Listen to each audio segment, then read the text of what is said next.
जिंदगी के किसी भी पल में, क्षण में जब आप और हम भगवान देवाधिदेव महादेव का स्मरण करते हैं, भगवान शिव की अविरल भक्तिमय कथा का रसपान करते हैं, श्रवण करते हैं, सुनते हैं,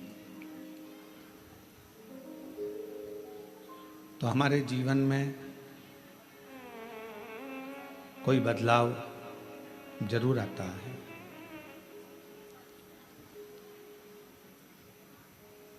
एक भगवान शंकर की सेवा करने में और एक दूसरे का भला करने में। धन की, तुम्हारी संपदा की, तुम्हारी सत्ता की या तुम्हारे वैभव की जरूरत नहीं होती।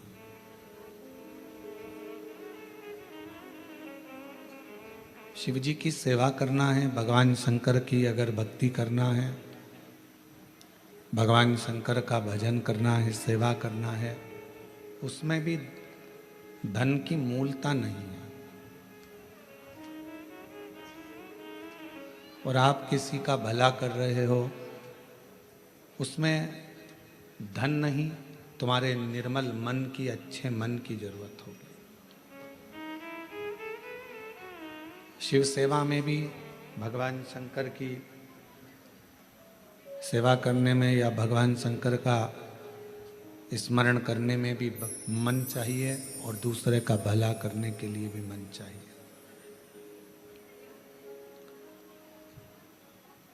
आज का व्यक्ति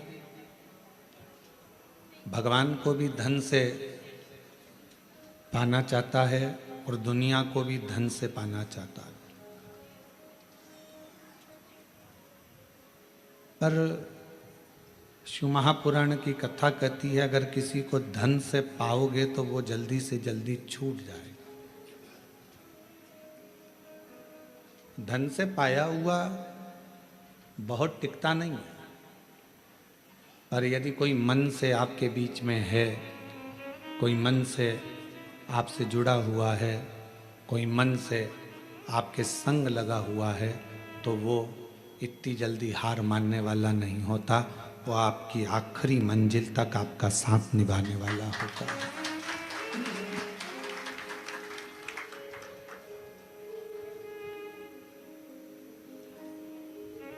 कोई तुमसे कहे कि इतना धन लगेगा और इतना पैसा लगेगा तब भगवान मिलेंगे, तो फिर उसको व्यर्थ ही मानना।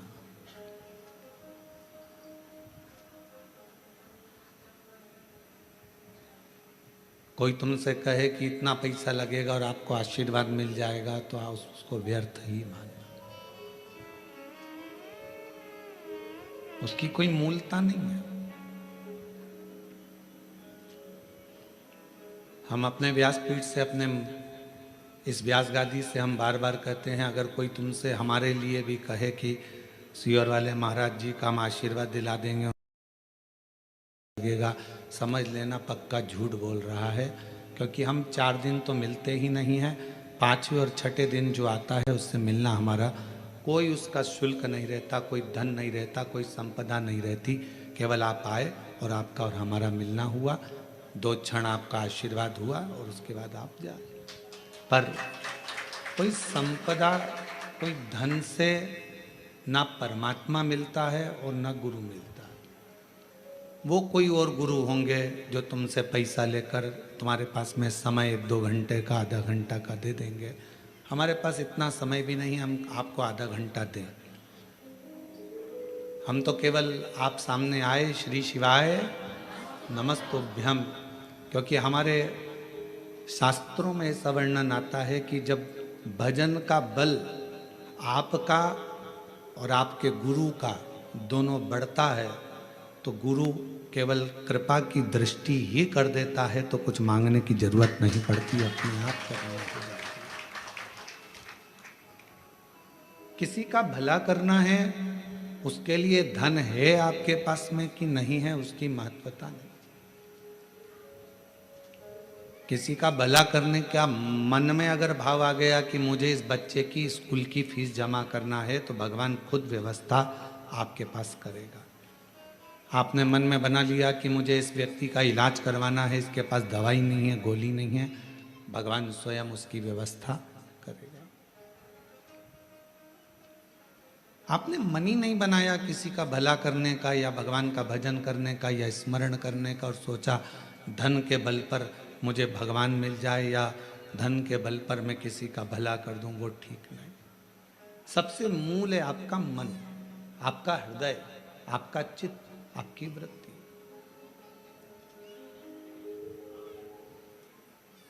और भगवान शंकर को मानने वाले जितने भी शिव भक्त हैं,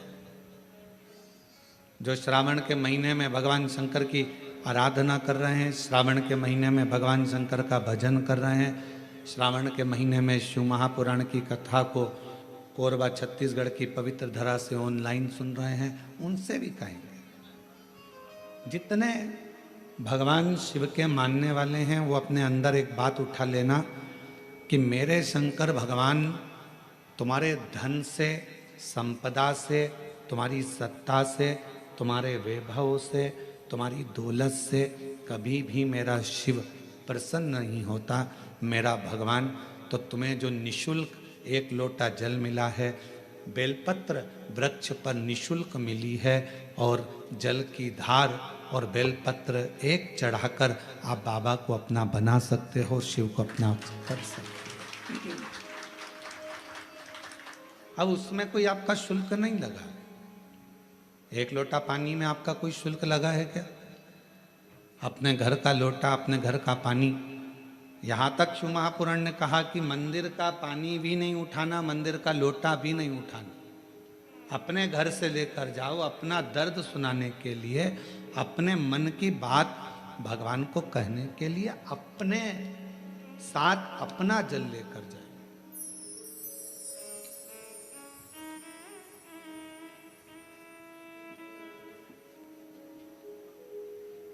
शिव महापुराण की कथा तो यहाँ तक कहती है कि भगवान की कोई भी स्तुति अगर आपको करना है, तो अपने दिल में जो बात आए वो भगवान से कहो।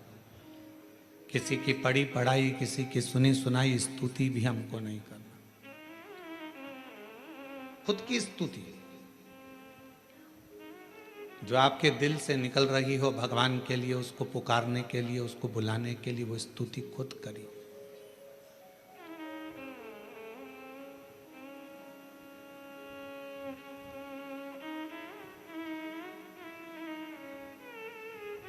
हम ये भी नहीं कहेंगे कि आप हम जैसा विधान बताएं वैसा करो, या हम जैसा आपका दिल करे आप वैसा करिए, शिव को रिझाने के लिए। कड़प एक ऐसा भील वन में रहने वाला, उसके पास में कुछ भी नहीं था, केवल उसने गांव के किसी व्यक्ति को पूजन करते देख लिया था, और वो भी पूजन करना प्रारंभ कर दिया। पांव से तो उसने जलाधारी के आसपास में पड़े हुए फूल पत्ती को हटाया, मुंह में भरे हुए पानी को शिवजी पर चढ़ाया, जो उसके पास में मांस आदि था उसका भोग लगा दिया। अब उसकी साधना, उसका तप कितना बड़ा कि ब्राह्मण देव ने, पंडित जी ने भगवान शंकर के शिवलिंग को पिंजरे में बंद कर दिया था। पिंजरे की एक तान टूट गई लोहे की, शिवलिंग पर जाकर लग गई, शिवलिंग में से खून बहना प्रारंभ हो गया, रक्त बहना प्रारंभ हो गया। कड़प आया, उसने देखा मेरे शंकर भगवान का नेत्र लग गया, नेत्र में ये लोहे की तान लग गई, आंख फूट गई। हाथ लगाया, खून नहीं रुका, कपड़ा लगाया, रक्त नहीं रुका। तब उसने अपनी त्रिशूल से आंख निकाल ली और वही शिवजी के शिवलिंग पर लगा दी, वही। और भगवान शंकर उसी समय प्रकट हो गए। ना मैं तुझे जानता हूं, ना तू मुझे जानता है, केवल तेरी भक्ति। और इतनी विचित्र, कड़प से पूछा तुझे मांग क्या चाहिए?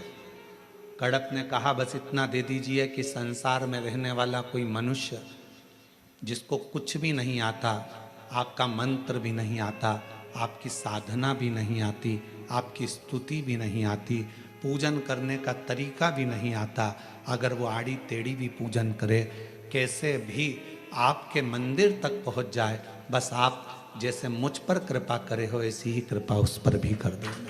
ये कड़प ने मांगा।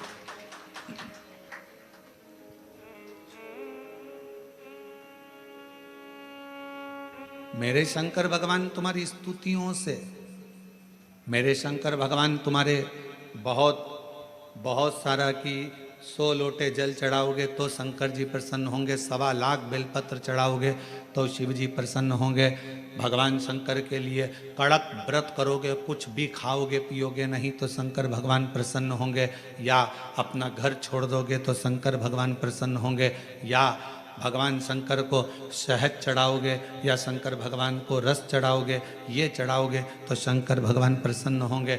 नहीं रे भाई, शंकर जी को प्रसन्न करने के लिए एक तो दिखावा मत करना, आडंबर मत करना, भगवान शंकर को प्रसन्न करने के लिए कहीं से कर्जा मत करना, भगवान शंकर को प्रसन्न करने के लिए केवल तेरा दिल, तेरा मन हृदय से बैठ जाना और मुख से ओम नमः शिवाय, ओम नमः शिवाय, श्री शिवाय नमस्तुभ्यम का उच्चारण करना। जो तेरे पास में है वो शिव को समर्पित करना, जो तुझे बोलना आता है, जो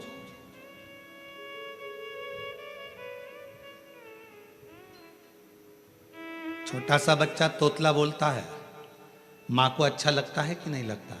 बोलो, जम के बोलो, लगता है। छोटा सा बच्चा किसी से भी अगर तोतरी भाषा में बोलेगा सबको अच्छा लगेगा। तोतरा बच्चा, छोटा बच्चा गाली भी दे देगा तो सबको अच्छा लगेगा। वही बच्चा बड़ा हो जाए, बड़ा होने के बाद गाली बक दे तो लड़ाई हो जाए।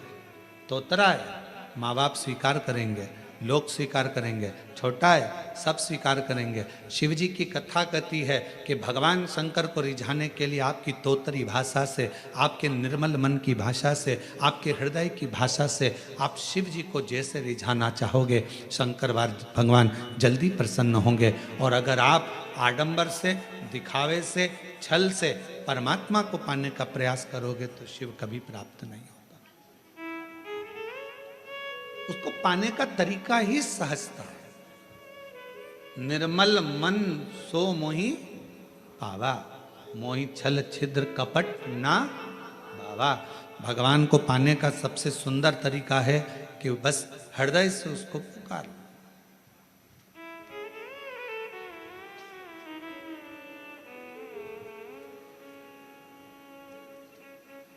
बारिश पड़े तो छाता लिया जाता है और दुख पड़े तो शिव का नाम लिया जाता है।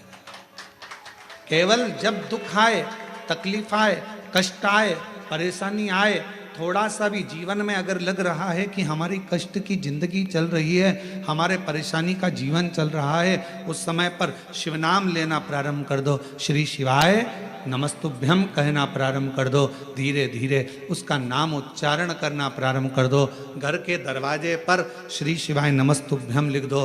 गाड़ी पर, बंगले पर, दुकान पर, जायदाद पर उसका नाम लिख दो कि अब हमारे बस का नहीं है, लोग हमको तकलीफ दे रहे हैं, कष्ट दे रहे हैं, अब दुनिया हमारे से नफरत कर रही है, पर मेरे बाबा तू मुझे निभा लेना। पूरी जमीन, जायदाद, मकान, गाड़ी, खुद सब कर श्री शिवाय नमस्तुभ्यम लिख दो, उसके सुप्रत कर दो। एक बहन ने एक पत्र लिखा था कल कि रुद्राक्ष क्यों पहना जाता है, तुलसी की माला क्यों पहनी जाती है। रुद्राक्ष पहनने का कारण क्या है, तुलसी की माला पहनने का कारण क्या है, क्यों रुद्राक्ष पहना जाए, क्यों तुलसी की माला पहनी जाए, उसका कारण क्या है। हम आपसे पूछते हैं, सब बोलना। एक कटोरी में शक्कर ले लो, ठीक है, उसमें तुलसी का थोड़ा सा दल डाल दो, क्या बन गया, जम के बोलो, प्रसाद बन गया। भोजन है, भोजन की थाली में जब तक तुलसी का दल नहीं डाला तब तक वो प्रसाद नहीं हुआ। तुलसी का एक पत्ता थोड़ा सा दल भोजन की थाली में डल गया, क्या बन गया? प्रसाद। इतना बड़ा भगोना भरकर नुक्ति बनी है, सेव बना है, प्रसाद बना है, उसमें थोड़ा सा तुलसी का दल डाल दो, क्या बन गया? प्रसाद बन गया। अब शिव का प्रसाद कैसे बनता है? तो कहा भगवान के प्रसाद में जो सामग्री हो उसमें बेलपत्री डाल दीजिए, रुद्राक्ष का भाग उसके अंतर्गत, अर्थात भगवान शंकर स्वयं मां महागौरी से कहते हैं, हे महागौरी, हे गौरी, हे महागौरी। जैसे तुलसी भोजन में डालने पर प्रसाद बन जाती है, उसी तरह संसार का मनुष्य जब किसी रुद्राक्ष को अपने गले में धारण करता है तो वो मेरे लिए प्रसाद बन जाता है, मेरा अपना बन जाता है, उसको मैं स्वीकार कर लेता हूं, वो मेरा अपना है। अब प्रसाद को आप लोग नाली में फेंकते हो क्या? प्रसाद को आप गटर में फेंकते हो क्या? प्रसाद को आप कहीं गलत जगह डालते हो क्या? नहीं, क्योंकि वो प्रसाद बन गया।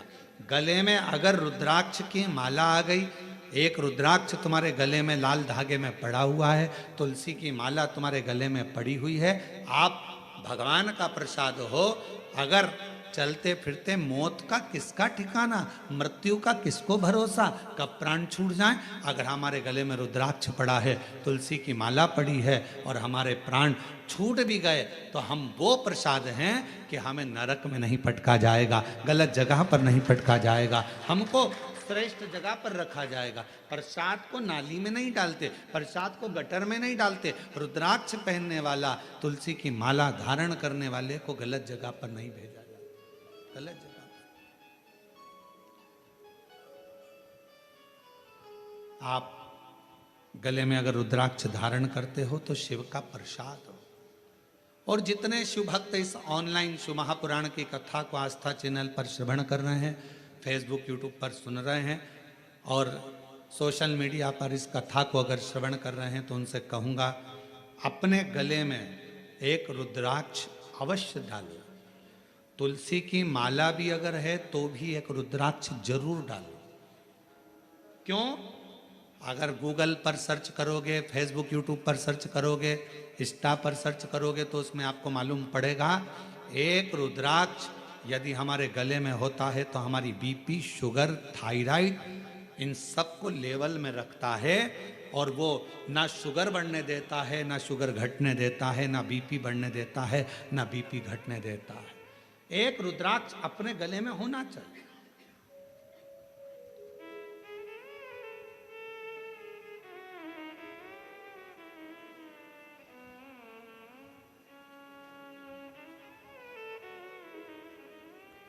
एक शिवा भगत की एक कथा आती है। मालती का एक पुत्र था शिवा, उसको लोग शिव कहते थे। क्यों? क्योंकि मालती के घर में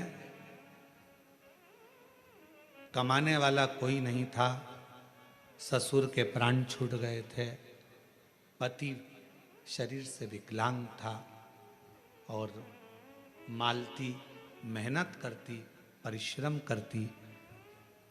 घर में एक बेटे का जन्म हुआ जिसका नाम शिव के ऊपर शिवा रखा।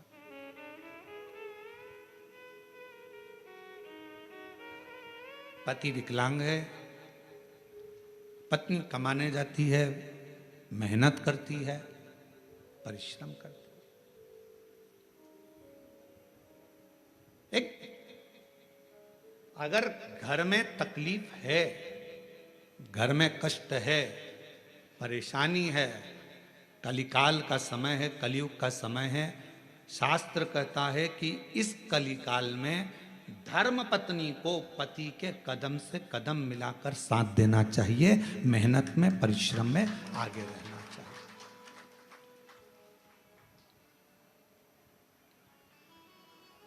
वो समय गया जिस समय पर नारी केवल चौके का काम करती थी, और लोग गाली देते थे, अपशब्द कहते थे, ताना देते थे, वो घर में रह लेती थी। आज का समय, एक बेटी अपनी सेना को लेकर जाती है और पूरे पाकिस्तान को हिला कर आ जाती है। आज का वो युग है। आज का वो युग है कि एक बेटी पूरे पाकिस्तान को हिला कर आ जाती है। आज का वो युग है, एक बेटी अंतरिक्ष में जाती है और अंतरिक्ष का छोर पाकर वापिस आ जाती है। आज का वो युग है, एक बेटी साइंटिस्ट बनकर पूरे साइंटिस्टों को ज्ञान प्रदान करती है। आज का वो युग है। आज की बेटी collector, SP, IG, DIG, commissioner और बड़े बड़े अधिकारी और मंत्री के पद पर बैठती है। आज का वो युग है। वो गया समय, एक कलिकाल का समय, कलयुग का समय। और ये किसने दिया? कोई तुमसे पूछे कि एक स्त्री को आगे करने का अधिकार किसने दिया, तो तुम कह देना भगवान शंकर ने दिया। कहां? तारकासुर जैसा असुर सामने था, विदल उत्पल नाम के असुर सामने थे, महिषासुर सामने था। और उस महिषासुर को मारने के लिए संपूर्ण जगत के देवता, 33 कोटि देवता सामने खड़े हुए थे, पर महिषासुर नहीं मरा। आखिरी में विदल उत्पल को मारने के लिए भी मां जगत जननी जगदम्बा को आगे करा गया और महिषासुर को मारने के लिए भी जगदम्बा को आगे करा गया। शंकर भगवान ने कितना सुंदर शब्द किया।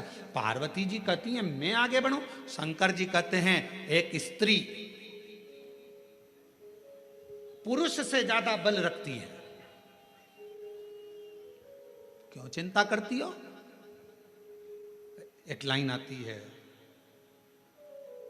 तेरे भक्त जनों पर माता वीर पड़ी है भारी, दानव दल पर टूट पड़ो मां करके सिंह सवारी, सो सिंहों से बलशाली, अष्ट भुजाओं वाली, दुखियों के दुख लेने वाली, ओ मैया हम सब उतारे तेरी आरती। कितने सिंह?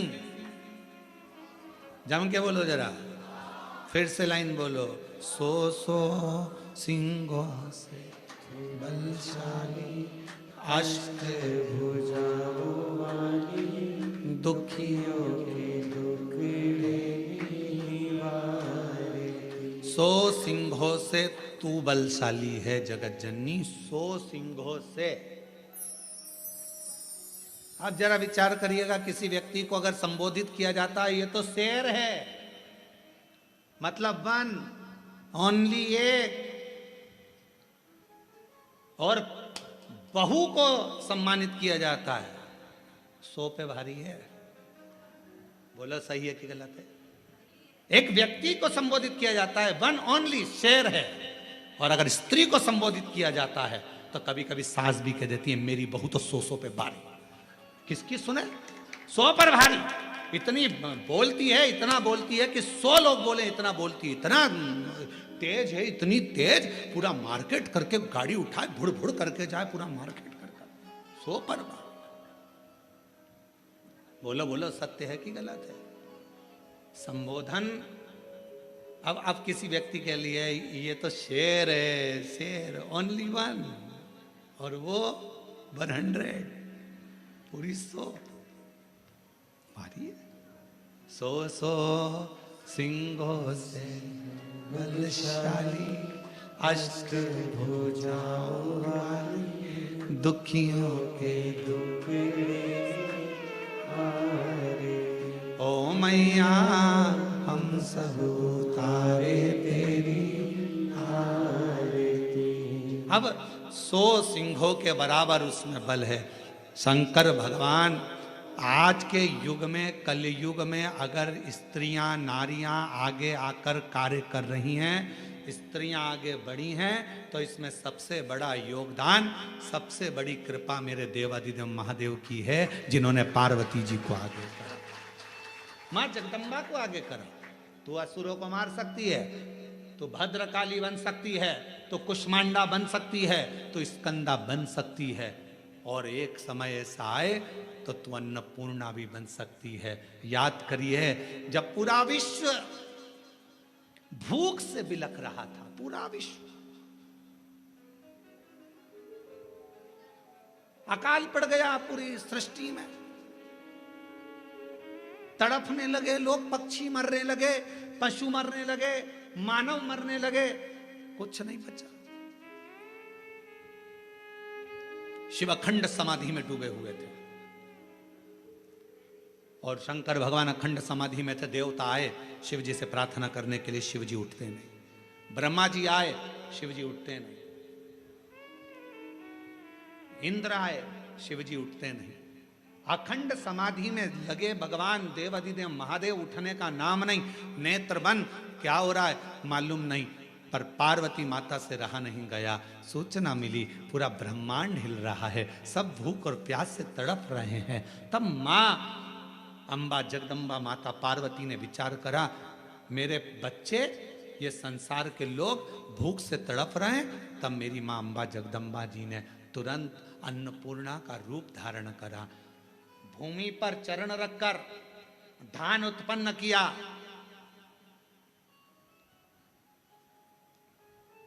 धान उत्पन्न किया और चरण रखकर धान लेकर मेरी मां थोड़ा सा अन्न का भाग लेकर, जो मेरी अन्नपूर्णा माता ने जीवों का भरण पोषण करना प्रारंभ करा, तो माता जी को अन्नपूर्ण सदा पूर्ण शंकर प्राण वल्लभ है। भगवान शंकर की प्रिया मां जगत जननी पार्वती जी जगत का भरण पोषण करने वाली हो गई। भगवान शिव के नेत्र खुले, शंकर भगवान के नेत्र खुलते से ही उनको भी, जब बहुत हजारों वर्ष की तप साधना कर ली, तो उठते से ही कुछ भूख से भाव में आई, भोजन का भाग मांगने के लिए स्वयं अन्नपूर्णा के दरवाजे पर चले गए। स्वयं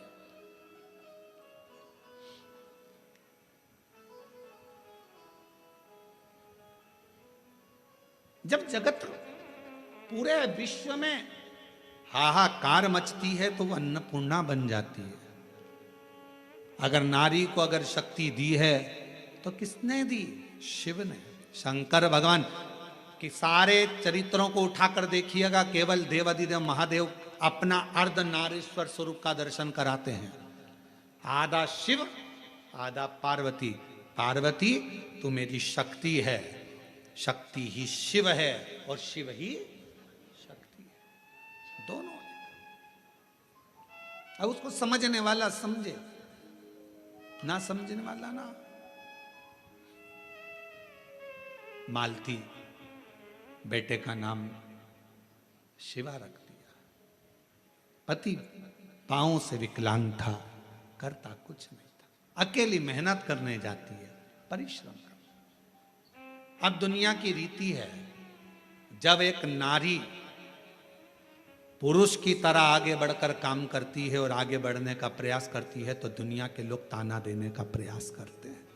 उसका विल पावर कमजोर कैसा करा जाए, उसको तोड़ा कैसे जाए, उसको झुकाया कैसे जाए, उसको अंदर से तोड़ने का प्रयास करते हैं। पर जितनी भी मेरी बेटियां इस कथा को सुन रही हैं, जितनी मेरी जीजियां इस कथा को सुन रही हैं, जितनी मेरी माताएं इस कथा को श्रवण कर रही हैं, दुनिया का कोई व्यक्ति तुम्हें कितना भी ताना दे दे, कितनी भी गाली दे दे, तुम्हारे ऊपर कितना भी अपशब्द कह दे, तो भी अंदर से टूटना मती, दमदारी से चलते रहना, आगे बढ़ते रहना। तुम्हारा कर्म तुम्हारा जवाब देगा, तुम्हारा कर्म तुम्हारा जवाब देगा। तुम तो बढ़ते चलो, हाथी की अलमस्तता में आगे बढ़िए, कुत्ते पीछे चिल्लाते रहेंगे। कुत्तों की वो औकात नहीं होती जो सामने आकर भोग दें, कुत्ता हमेशा पीछे ही भोगता है। तुम अपनी अलमस्ती में चलो मेरी बहनों, तुम अपनी अलमस्ती में चलिए मेरी जीजियों, अपनी लगनता, अपनी कर्मता, मैं मेहनत करूंगी, पढ़ाई करूंगी, परिश्रम करूंगी, मैं आगे बढ़ूंगी। लोग ताना देंगे, अपशब्द कहेंगे, गालियां देंगे, आपके बारे में आड़ा टेढ़ा विचार रखेंगे, पर आप एक हाथी की तरह बढ़ते चले जाना, क्योंकि कुत्ता पीछे ही भौंकता है, हाथी के सामने नहीं आ पाता। कुत्ते का काम है पीछे भौंकना, वो हाथी के सामने नहीं आ पाता, क्योंकि कुत्ते को भी मालूम है कि हाथी के पांव में वजन है, सामने आऊंगा तो दुमस देगा, इसलिए कुत्ता केवल पीछे ही भौंकता है, उसके वहीं तक सामर्थ्यता है।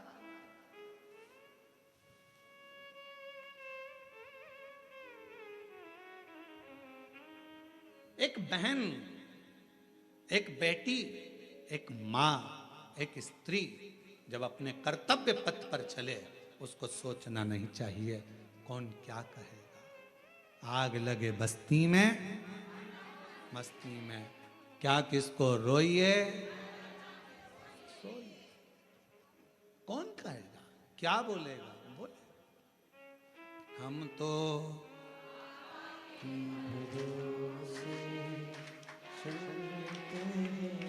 हम तो बाबा के भरोसे चलते हैं, ये दुनिया वाले जलते हैं, ये दुनिया वाले जलते हैं, डमरू वाले के भरोसे चलते, काशी वाले के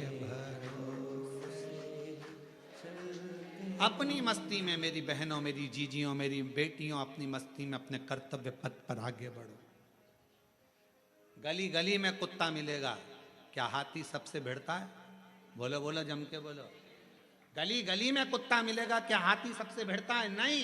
हाथी को मालूम है ये भोगता रहेगा, अपन बढ़ते रहेंगे, फिर अगले गांव जाएंगे, फिर अगली जगह जाएंगे, फिर चिल्लाएंगे। इनका फर्ज है चिल्लाना, क्योंकि पैदा ही इसलिए हुए हैं कि इनको चिल्लाना ही है। अपना कर्म, अपना कर्तव्य, अपने को आगे बढ़कर जाना, अपना कर्तव्य, आगे बढ़ते चलो, बढ़ते चलो। शिव कथा कर रही है। मालती ने विचार करा कि घर को चलाना है, बेटे का जन्म हुआ है, बेटे का नाम शिवा रखा है। शिव कहती है माँ। धीरे धीरे बच्चा एकांत रहने लगा, समय बीता।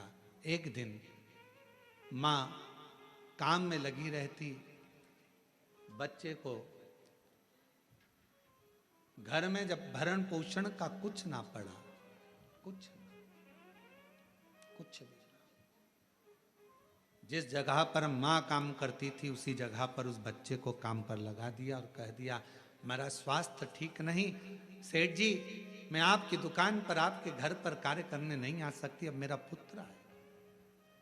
ये कथा कोई पुरानी नहीं, इसी कलयुग की है, इसी कलयुग। आपके यहां ये मेरा पुत्र आएगा। छोटा सा लड़का, 9 वर्ष की उसकी आयु, सेठ जी के घर कार्य करने जाता तो सेठ जी का गांव बहुत दूर था। वहां से आता, बेटे को भय लगता, डर लगता, क्या करे। माँ के पास आकर बोला माँ, सेठ जी कभी रात्रि को छोड़ते अकेले जंगल में आने में मुझे भय लगता है। माँ कहती क्या भय? हाथ पकड़ा बेटे का माँ ने, शंकर भगवान के शिवालय में लेकर गई, शिव जी के गले में पड़ी हुई रुद्राक्ष की माला निकाली, माला निकालकर बेटे के गले में डाल दी और कह दिया केवल तू अकेला नहीं, तेरा महादेव तेरे साथ चलेगा, हर पल हर घड़ी हर क्षण रहेगा।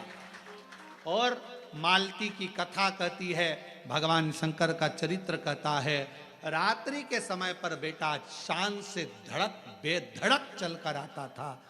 एक समय कोई प्रेत सामने से, कोई प्रेत पेड़ पर से लटकता हुआ दिखा। इस बालक को भय ना लगा, इसने हाथ जोड़कर प्रणाम कर कर कहा तुम कौन हो? कौन हो? कहा मैं प्रेत हूं, अधोगति में मरा हुआ हूं, मेरी गति नहीं, मेरी मुक्ति नहीं। तो फिर आपका मोक्ष नहीं हुआ तो मेरे जैसे मनुष्य को आपकी वाणी क्यों सुनाई दे रही है? प्रेत का शब्द एक एक शिव भक्त के हृदय में बैठना चाहिए। इस प्रेत के शब्द को, प्रेत कहता है मैं मनुष्य जैसी वाणी नहीं बोल सकता था। प्रेत कहता है मैं आपसे बात नहीं कर सकता था क्योंकि मैं प्रेत हूं।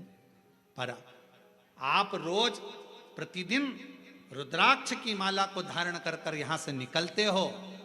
आपके जाने के बाद आपके चरण की जो रज है, धूल, वो उड़ती है, पेड़ों की पत्ती पर जाती है, वो हवा में मुझे मिलती है। उसके कारणवश मुझे थोड़ा सा बल मिला है जिससे मैं बोल भी सक रहा हूं और आपसे बात भी कर सक रहा हूं। ये मुझे बल मिला है। क्या चाहते हो? क्या चाहते हो? बस एक निवेदन है, कभी मौका मिले तो इस पथ से आपसे निवेदन है कि आप इस पथ से जाना बंद ना करिएगा। जब भी मौका मिले इस पथ से जरूर जाइएगा। उस शिवा पुत्र ने कह दिया मैं जरूर जाऊंगा। निकलते रहे, निकलते रहे, निकलते रहे, निकलते रहे, निकलते रहे, उसी पथ से निकलते रहे। एक दिन वो प्रेत योनि से छूट गया, देव योनि में आ गया। कानों में कुंडल धले थे, सिर पर मुकुट पहना था, गले में हार पहना था, सुंदर पीतांबर पहना हुआ था और सुंदर हाथ में एक शस्त्र लिया हुआ था। हाथ जोड़कर खड़ा हो गया, आज मैं प्रेत योनि से मुक्त होकर देव योनि में आ गया। ये आपकी कृपा है। उस शिवा पुत्र ने कहा मेरी कृपा कैसे? मैंने तो कुछ करा ही नहीं। बस आपके गले में पड़े हुए रुद्राक्ष को पहनकर आप जाते थे और आपके रज से मैं कृतार्थ होता चले गया, मेरा उद्धार होता चले गया। उस प्रेत ने जो कहा, कितनी सुंदर बात कही। अगर रुद्राक्ष पहनकर कोई संसार का मनुष्य किसी मार्ग से निकल कर जाता है तो ना जाने कितने कितने प्रेतों का और जीवों का कल्याण करते करते जाता है। सांसारिक मनुष्य की तो बात ही दूसरी है। और शंभु शरण मांगो दुख काटो दया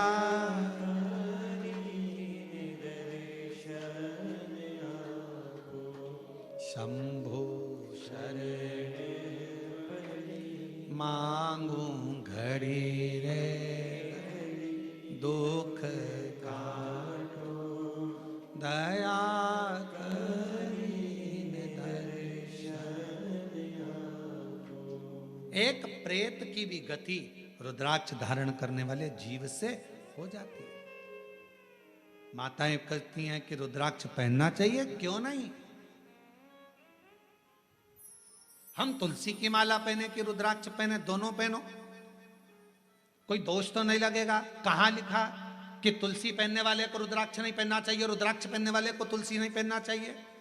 जब भगवान राम भगवान शंकर जी की आराधना करते हैं और शंकर जी भगवान राम की आराधना करते हैं तो दोनों के लिए समता है। किसी के लिए ना तुलसी से बैर ना रुद्राक्ष से बैर, दोनों धारण कर सकते। गले में एक रुद्राक्ष का मनका आपके जीवन में ना जाने कितनी व्याधियों से, कितने दुखों से तुमको निकाल देता है, कितने दुखों से। एक पत्र है, देखिए।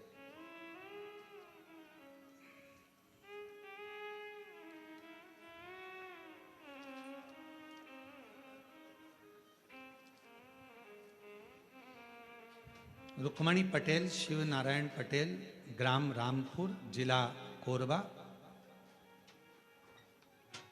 रामपुर करतला, छत्तीसगढ़ से हैं।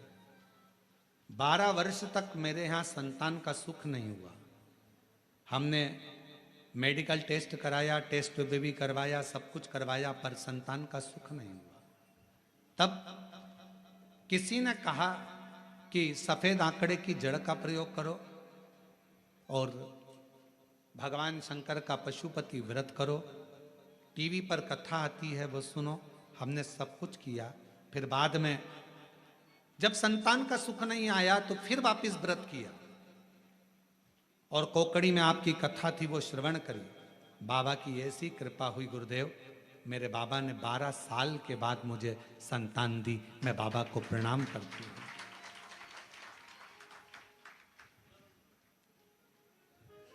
एक पत्र और बड़ा सुंदर है।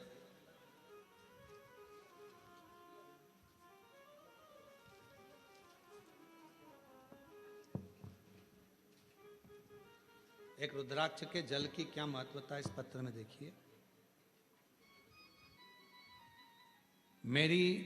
मेरा नाम श्रीमती रितु डिक्सेना, ग्राम हरदी बाजार में रहती हूँ। हरदी बाजार की पुत्र वधू हूँ। बाबा,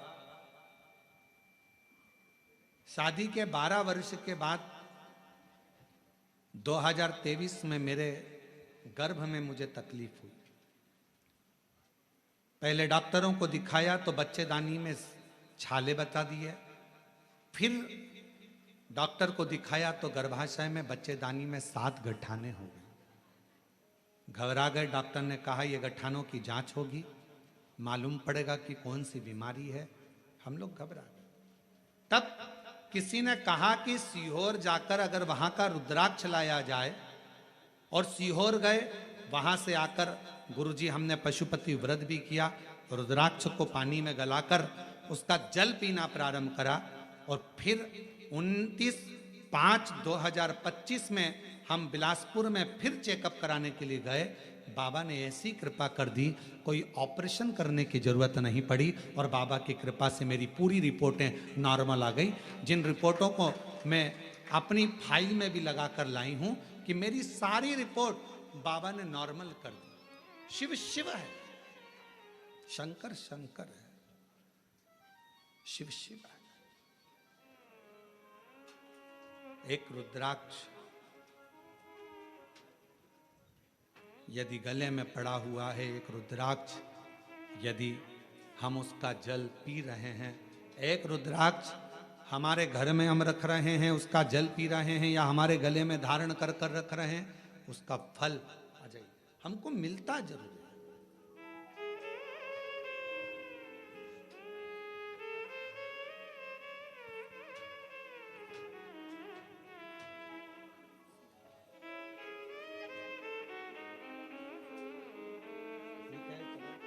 इसको हो गया था प्रॉब्लम, ठीक है। आप ही को तकलीफ हो गई थी, बच्चादानी में 7 गठाने हो गई थी और छाले पूरे बच्चादानी में हो गए थे। डॉक्टर की कृपा, भगवान शिव की करुणा और साथ में शिव की उदारता से रुद्राक्ष के जल से आज पूरी बच्चेदानी की गठाने भी गल गई, छाले भी समाप्त हो गए और शिव की कृपा। और तेरी कृपा का क्या है भरोसा, कब किस पर हो जाए, जरा सी हम पर कर दो, जरा सी हम पर कर दो। तेरी कृपा का क्या है भरोसा, कब किस पर हो जाए, जरा सी हम पर कर दो, जरा सी हम पर कर दो। जिस पर भी हो गई तेरी कृपा करुणा, वो भव पार हुआ, भव पार हुआ। पापी हो चाहे जितना, उसका भी बाबा उद्धार हुआ, उद्धार हुआ। गिद्ध अजामिल गणिका जैसे तेरे मन को भा, जरा सी हम पर कर दो, जरा सी हम पर कर दो। तेरी कृपा का क्या है भरोसा, कब किस पर हो जाए, जरा सी हम पर कर दो, जरा सी हम पर कर दो। शिव कृपा, शिव करुणा। एक छोटा सा रुद्राक्ष गले में पड़ा रहने, डले रहने, कितनी कितनी तकलीफों से, कितने कितने दुखों से, कितने कितने कष्ट से वो रुद्राक्ष आपको निकाल देता। कितने कष्ट से।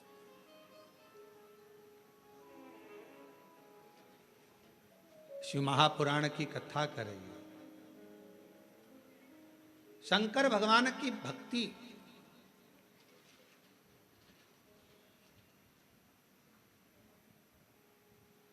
किसी का भला करने में और भगवान शंकर का भजन करने में धन मूल नहीं, मन मूल है। मन। आप कितना भजन करते हो, धन से भगवान कभी प्रसन्न नहीं हो सकता।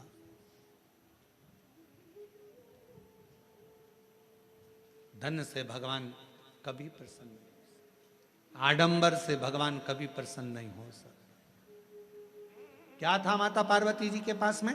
जिस समय मां पार्वती जी की अवस्था 6 वर्ष की हो गई और मां पार्वती जी अपना भवन छोड़कर वन में चली गई अपनी सहेलियों के साथ। एक गुफा में प्रवेश कर गई माता पार्वती जी। छोटी सी गुफा में रहकर माता पार्वती जी ने तप साधना प्रारंभ कर दी। क्या था पार्वती जी के पास में? ना मां पार्वती जी हिमालय राज की नगरी से ना पात्र लेकर गई थी, ना पूजन का कोई सामान लेकर गई थी।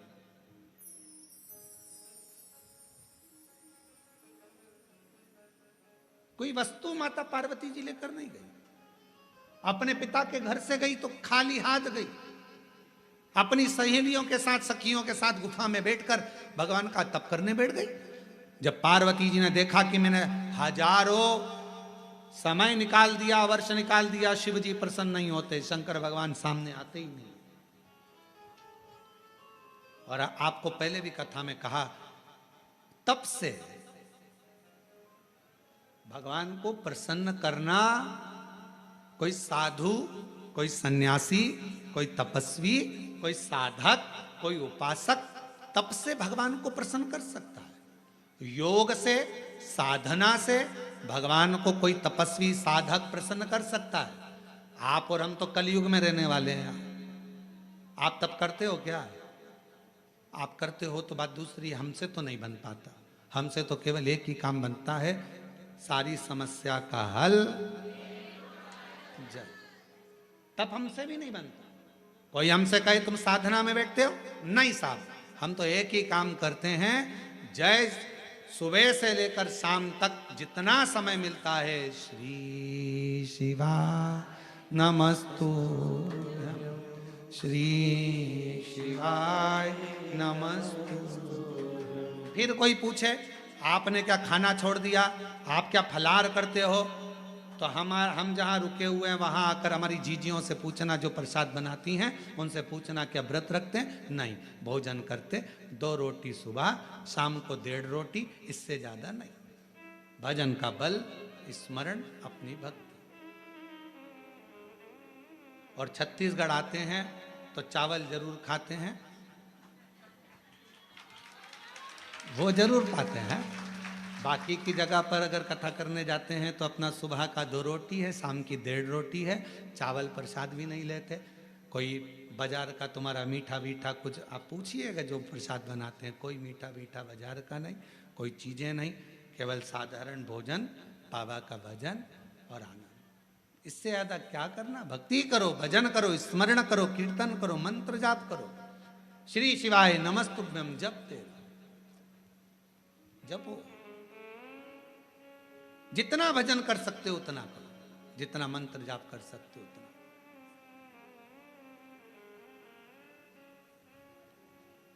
और हम तो शर्मा जी आपसे भी कहेंगे, हमारा जो प्रसाद बनता है उसमें थोड़ा प्रसाद कभी योग बन जाए तो पाना।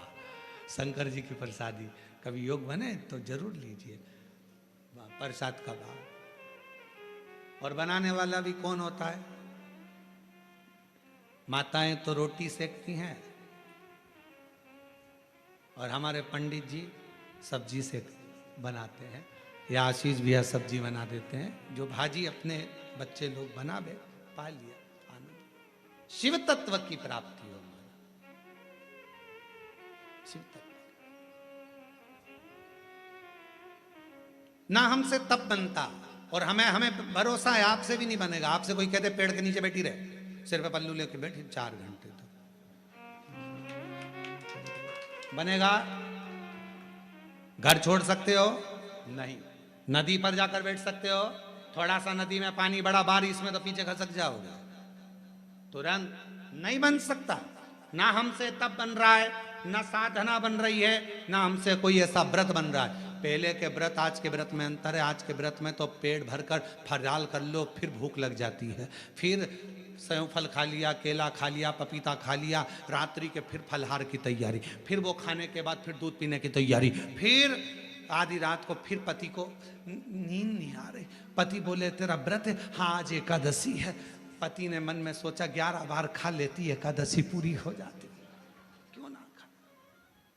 व्रत नहीं, ना हम तप कर पा रहे, ना साधना कर पा रहे, ना व्रत कर पा रहे कली काल में। इसलिए तुलसीदास बाबा ने लिख दिया कलयुग केवल नाम धारा। इसलिए तुलसी बाबा ने लिखा कलयुग में कुछ नहीं बने तो एक काम करो, राम राम राम राम जपते रहो, शिव नाम जपते रहो, कृष्ण नाम जपते रहो। तुम्हारे दिल में जो बैठ जाए, जिसका तुम भजन कर सकते हो उसको भजो। भगवान का भजन करने में मन लगा लो। तुम जितना जपोगे आडंबर से दूर रहोगे, तुम जितना जपोगे सबसे दूर रहोगे। इसलिए कलिकाल में एक नियम बना लिया, सारी समस्या का हल जल। फुर्सत मिले 2 मिनट जाओ शंकर जी को जल चढ़ाओ। अपने शिव के लिए अगर तुम 2 मिनट का समय मंदिर जाने का निकाल लोगे तो भगवान शंकर भी अपने समय में से तेरा दुख हरने के लिए तेरे दरवाजे पर आकर खड़ा हो जाए। समय निकालो। आजकल का जमाना यही है, तुम किसी के यहाँ जाओगे तो कोई तुम्हारे यहाँ बोलो तो आएगा। बहन के घर शादी में जाओगे तो बहन तुम्हारे घर शादी में, तुमने अपनी बहू को भेज दिया तो वो भी बहू को भेज देगी। और तुम्हारे जाने में और बहू के जाने में अंतर है। बहू शादी में जाती है, काम वाम नहीं करती, कुर्सी पर डेंटिंग पेंटिंग करके बैठ जाती है, काम करेगी क्या? नहीं। मौसी सास की आई है, फैलारा पड़ा है तो पड़े रहने दो, सामान पड़ा है तो पड़े रहने दो। पर बहन के घर शादी में बहन जाती है, जितना सामान आता है, कपड़े आए, मायरे का सामान आया, सारा सामान संभालती है। मिठाई के डब्बे इधर रखेगी, बर्तन उधर रखेगी, सामान उधर रखेगी, बहन संभालेगी, बहू नहीं। अब तुम्हारे यहाँ शादी में तुमने बहू को भेजा तो उसने भी बहू को भेज दिया, तुम आती तो वो भी, तुमने संभाला तो वो भी संभालती। हमारी जीजी ने हमारे यहाँ काम संभाला था भैया, उसके घर काम आया है, हम भी जाके संभालेंगे क्योंकि हमारी बहन ने हमारे यहाँ संभाला था। उसी तरह जैसे तुम अपने रिश्तेदार को शादी में भेजते हो तो वो अपने रिश्तेदार को भेजता है। अब तुमने कह दिया मम्मी कथा हो रही है तुम चली जाओ, तो भगवान भी कह देगा जब अंतिम समय आएगा, ये मरने वाली है, यमराज तू चले जा, तू चले। और अंतर देखिए, बहन आती तो काम करती, भगवान आता तुझे लेने के लिए भोलेनाथ तो नंदी पर बिठा कर ले जाता, डमरू बजाता बजाता। देवराज ब्राह्मण को लेकर गया था नंदी पर बिठा कर, नरसिंह जी को बैठा कर लेकर गया था। और अगर यमराज आता है तो नंदी पर काय पर बिठा के ले जाता है? नहीं, पाड़े की पूंछ से बांध कर ठोकता ठोकता दे धम दे धम दे धम। खूब मोबाइल पे झूठ बोली थी, दे, खूब दिया। दिन भर चैटिंग में लगी रहती थी, दे। जरा सा कोई गलत लिखता था फेसबुक पर कमेंट्स करती थी, दे। उंगली पर रखेंगे और दोचेंगे, इसी से चलाती थी खूब व्हाट्सएप, दोचो। चिल्लाएगी क्षमा कर दो, मुझे माफ कर दो, एक बार वंस मोर फिर जन्म दे दो, मोबाइल नहीं चलाऊंगी, और चलाऊंगी तो शिव पुराण देखूंगी, फिर कुछ नहीं देखूंगी। भगवान बोले शिव पुराण की आड़ में चैटिंग करती रहती, दे, दे, दे, फिर मारा लपक, फिर दो, खूब धुए। चलते चलते फिर याद आया मेरी नीले कलर की साड़ी एक बार भी नहीं पहनी। यमराज से कहा भगवान प्लीज क्षमा कर दो, बहुत दुख हो रहा है मुझे। भगवान ने पूछा किस बात का दुख हो रहा है? अलमारी में 3 नंबर के ब्लॉक में नीले कलर की साड़ी रखी है, उसकी फाल लगवा ली थी, चोली भी बनवा ली थी, बस पहन नहीं पाई, मुझे एक बार मौका दे दो मैं पहन लूं। और हमारे मोहल्ले में नया पार्लर खुला है, उसके पास एक बार भी नहीं गई। कृपा करो। यमराज ने फिर दिया धर के, चल। किस काम की वो जिह्वा जो भगवान का भजन ना कर पाए, किस कान का वो श्रवण जो भगवान की कथा ना सुन पाए, और किस काम का वो मस्तक जो भगवान के आगे झुक ना पाए। किस काम, क्या करे वो शरीर। कृपा पीड़ा मुख से राम नहीं निकले, राम नहीं निकले रे श्याम नहीं निकले। वो काई जाने हरि भजना में, जीवन गवाए दियो सजना में। भजना में मन नहीं लगा, सजना में मन लग गया। हम तो कई बार कथाओं में कह देते हैं, लोगों को बहुत बुरा लगता है कि आप जितना समय दर्पण को देती हो ना, जितना समय दर्पण को देती हो ना, जितनी देर कांच के सामने रहती हो, पेंसिल से लाइन खींचना, डब्बा भरना, फिर सुरमा लगाना, फिर डेंटिंग पेंटिंग, जितना समय दर्पण में देती हो, उसका आधा समय भी अगर मेरे शंकर को दे दिया तो सुंदरता मेरा शिव देगा।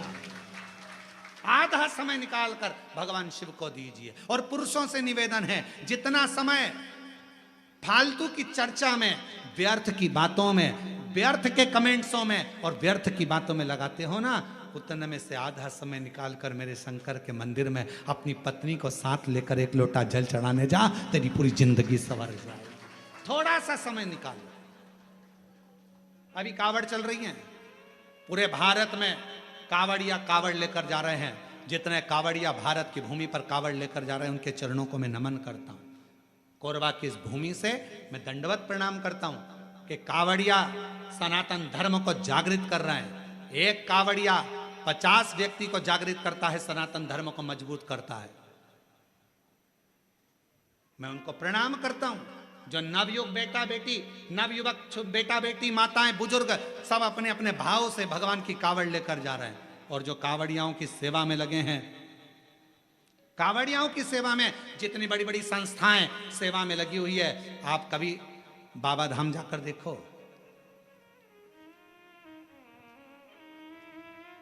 गए हो आप लोग बैद्यनाथ जी? बाबा धाम बैद्यनाथ गए? कावड़ भर के आए हो पहले कभी? आप लोगों ने देखा होगा, बाबा बैद्यनाथ जी के यहाँ सुल्तानगंज से कावड़ भरकर बाबा की जो कावड़ बैद्यनाथ जी पर जाती है, बाबा धाम जाती है बैद्यनाथ जी के यहाँ, पूरे रास्ते में लोग बड़े बड़े लंगर, बड़े बड़े टेंट, दूसरी दूसरी जगह से आकर खूब शहर के वासी, पूरी बिहार के लोग, पूरा उत्तर प्रदेश का लोग, वहाँ पर पूरा झारखंड का लोग पूरी तैयारी रखते हैं और बड़े बड़े कैंप लगाकर सबकी सेवा करते हैं। उनको धन्यवाद देता हूँ, उनको प्रणाम करता हूँ। साधु, आप जाओ हरिद्वार, आप जाओ उत्तर प्रदेश, काशी, बड़े बड़े संस्थाएं, बड़े बड़े सेवादार, बड़े बड़े अपने आनंद में। आप सीहोर जाकर देखिए, सीहोर में भी बहुत संस्थाओं ने अपनी अपनी सेवाओं के क्रम चालू रखे हैं, करा रहे लोगों का मुख झूठा, किसी को पानी पिलाना, किसी को चाय पिलाना, किसी को नाश्ता कराना, अपने आनंद के साथ कर रहे हैं, भगवान की भक्ति के साथ। देखो, और कुछ लोग संसार में ऐसे भी पैदा हुए हैं जो कावड़ भरने के लिए जा रहे हैं। तो क्यों जा रहे हैं, क्यों टाइम बर्बाद कर रहे हो, क्यों कर रहे हो, क्यों लंगर चला रहे हो, क्यों भंडारा कर रहे हो, उसमें भी तकलीफ उनको हो रही। क्यों? क्योंकि ये सनातन धर्म को कभी मजबूत होता नहीं देख सकते, कभी। इन्होंने जिंदगी भर केवल एक ही कसम खाई है कि हम सनातन को नीचे ले जाएंगे, ऊंचा नहीं। सनातन को ऊंचा ले जाने का प्रयास करो। इस भारत की भूमि को फिर विश्व गुरु बनाने का प्रयास करो। इस भारत की भूमि को फिर श्रेष्ठ बनाने का प्रयास, अग्रता रखिए। साधुता है। और भारत की भूमि पर ऐसे ऐसे मुख्यमंत्री हुए हैं जो कावड़ियाओं पे फूल की वर्षा कर रहे हैं। साधुता है इनको, बहुत बहुत साधुता। शिव तत्व को पहचान। भगवान को पाने के लिए धन की जरूरत नहीं, मन की जरूरत है, संपदा की जरूरत नहीं है। आपका मन जितना प्रबल होगा, शिव उतना ही जल्दी। मेरे शंकर भगवान को राजी करने के लिए मां जगत जननी जगदम्बा एक गुफा के अंदर प्रवेश कर गई। माता के पास में कुछ भी नहीं, पिता के पास से कुछ भी लेकर नहीं, कुछ भी नहीं, कोई वस्तु नहीं। कोई सामग्री नहीं, खा लिया। संसार की रीत है, मुट्ठी बांधे आया जग में। बोलते जाओ, आप लोगों को मालूम होगा। मुट्ठी बांधे आया जग में, लोग कहते हैं हाथ पसारे जाएगा। क्या तू लेकर आया जग में, क्या तू लेकर जाएगा। परशु महापुराण की कथा कहती है, मुट्ठी बांधे आया जग में, हाथ पसारे जाएगा, पर क्या लेकर आया इसका तो नहीं मालूम। पर इतना जरूर है, जो पुण्य तूने करा, जो सत्कर्म तूने करा, जो तूने भूखे को भोजन, प्यासे को पानी पिलाया, वो तेरे साथ जरूर जाएगा। तेरा सत्कर्म तेरे साथ जरूर जाएगा। तेरा सत्कर्म बंद है, बंद है दोनों। तेरा सत्कर्म तेरे साथ जाएगा, तो अच्छा कर्म कर। और जितने अच्छे कर्म से, जितने अच्छे कर्म के अनुसार, जितने कर्म के अनुकूल तू अच्छा कर्म करेगा, उसके अनुकूल तेरे को फल जरूर मिलेगा। फिर निवेदन, मत बुरे कर्म कर बंदे, वरना पछताएगा। भगवान की आंखों से तू बच नहीं पाएगा, तू बच नहीं पाएगा। अरे ओ अज्ञानी मत करना दानी, अरे ओ अज्ञानी मत करना दानी।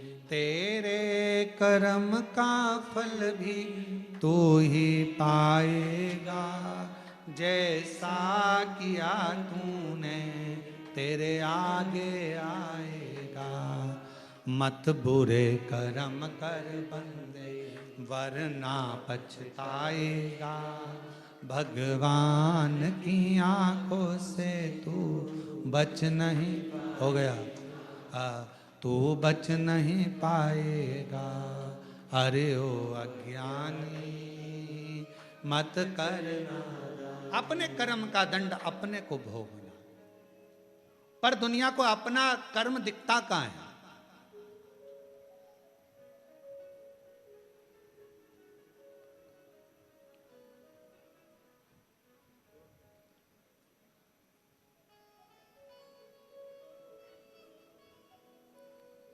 एक स्मरण में नहीं आ रहा है शिवलिंग का,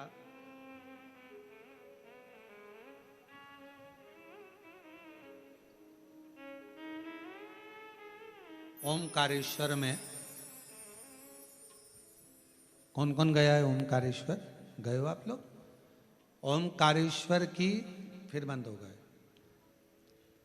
ओमकारेश्वर की जब आप परिक्रमा करेंगे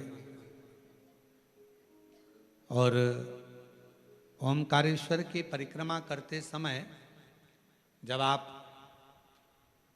ऊपर पहाड़ी की ओर बढ़ेंगे, ओमकारनाथ जी की पहाड़ी की ओर बढ़ेंगे,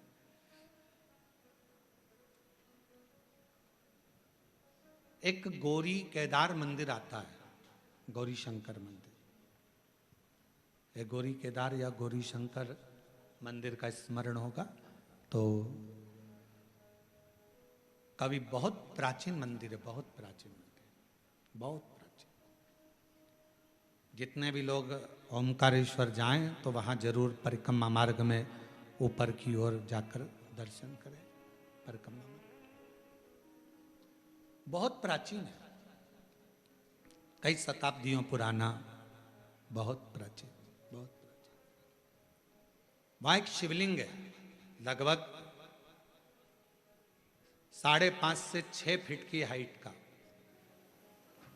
काले पाषाण का है, बहुत बड़ा है, बहुत बड़ा।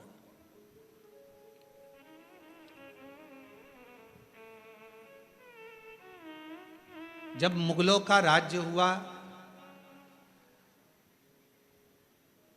उस मंदिर में शंकर भगवान के शिवलिंग में एक बड़ा सा दर्पण लगा हुआ था, एक हीरा लगा हुआ था, एक बड़ा सुंदर दर्पण, बड़ा सुंदर हीरा लगा हुआ, हीरे से परिपूर्ण था शिवलिंग। उस दर्पण का काम क्या था?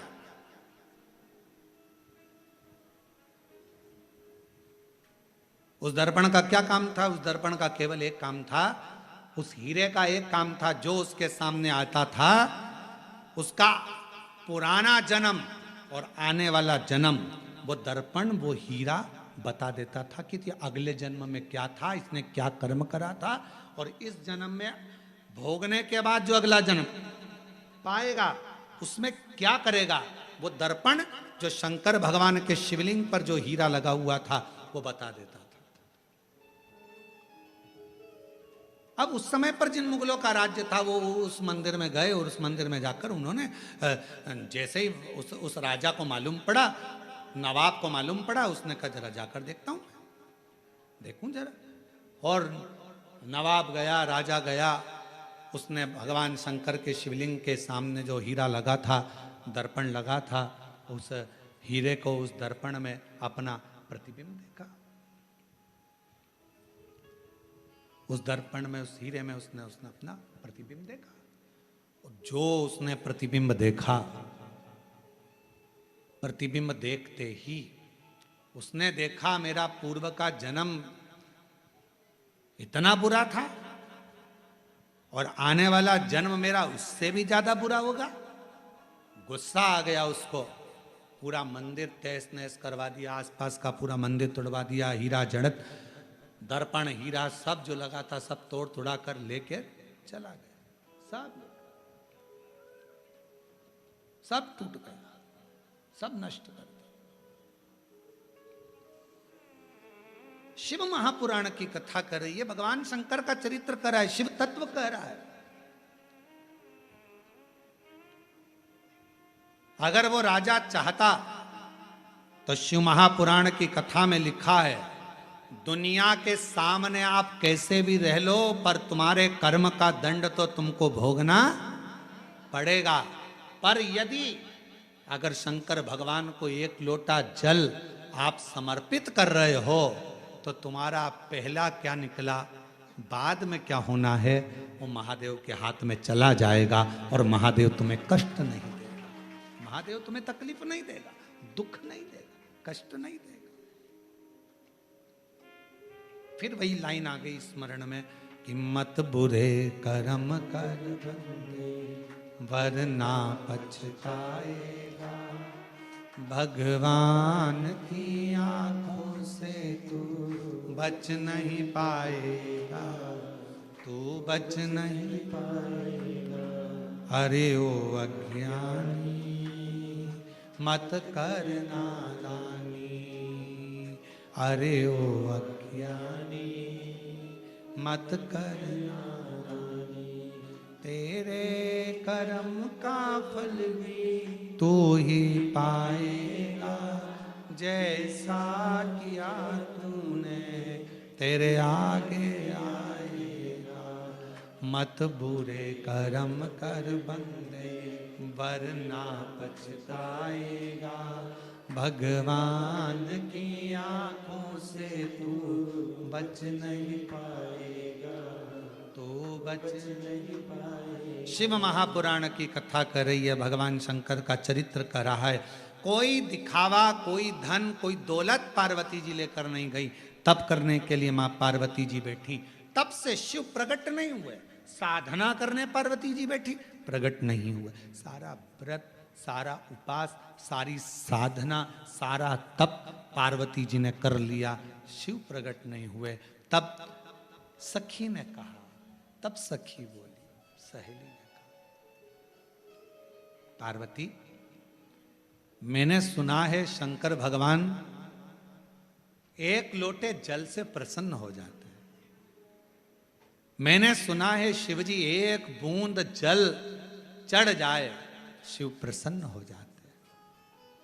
थोड़ा सा जल चढ़ा, शंकर कृपा करे। और फिर निवेदन करूं सभी श्रोताओं से, सावन के महीने में कथा सुनने वाले सभी श्रोता भाई बहनों से फिर निवेदन करूं, भगवान शंकर की कथा, शिव महापुराण की चरित्र कथा वर्णन कर रही है। कुछ ना बने, तो शंकर के मंदिर में केवल कुछ भी ना हो तो केवल घर से एक लोटा जल भरकर जाना, शिव के मंदिर में प्रारंभ कर दो, मेरा देव अधिदेव महादेव करुणा करना प्रारंभ कर देगा, शंकर करुणा करना प्रारंभ कर देगा। जल सारी समस्या का हल हर हर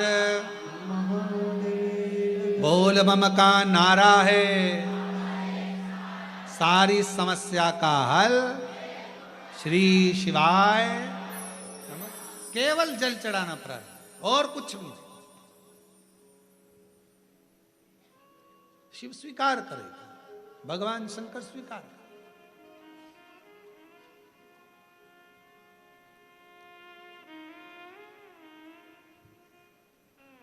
शिव कथा कर रही है।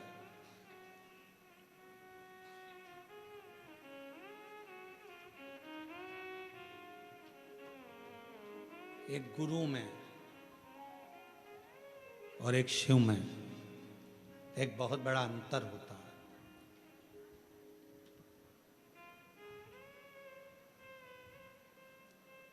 कभी कभी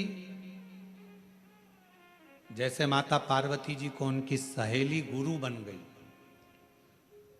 कभी कभी कोई बेस्ट फ्रेंड, कोई अच्छी सहेली, कोई अच्छा दोस्त जो सत्संग में लगा रहने वाला है, संकीर्तन में लगा रहने वाला है, भगवान से जुड़ा हुआ हो, गुरुओं से जुड़ा हुआ हो, कभी कभी वो भी गुरु बनकर ज्ञान दे जाता है। पार्वती जी की सहेली ने पार्वती जी को ज्ञान यही भाव से दिया। जल चढ़ा, पार्वती जी ने बालू रेत का शिवलिंग बना लिया, वहीं की मिट्टी उठाकर और सहेली के कहने पर जल चढ़ाना प्रारंभ करा। और जो जल चढ़ाना प्रारंभ करा, भूखी प्यासी रहकर बेलपत्र समर्पित कर कर जो पार्वती जी ने तप साधना करना प्रारंभ करी, जल चढ़ाना, शिव के पार्थिव लिंग का पूजन करना।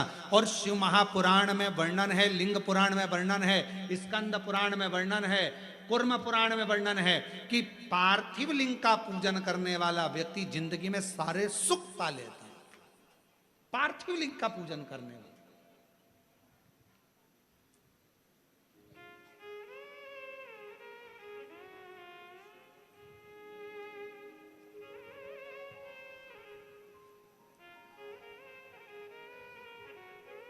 एक माता जी ने एक प्रश्न किया, गुरु जी हमारे यहाँ से नदी बहुत दूर है और हमारे घर में कोई पेड़ पौधा भी नहीं है, तो हम वो भगवान का चढ़ा हुआ जल, भगवान पे चढ़ा हुआ पंचामृत कहाँ समर्पित करने जाए?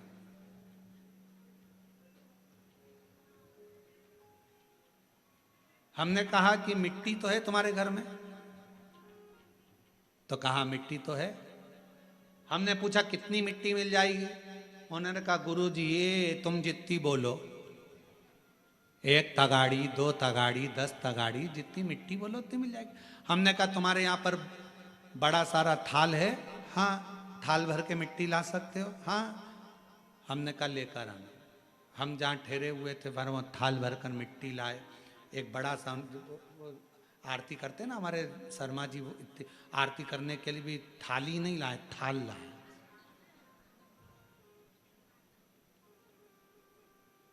अब इतना बड़ा थाल देखा है आप लोगों ने? देखा कि नहीं देखा? कहाँ है वो थाल? कहाँ?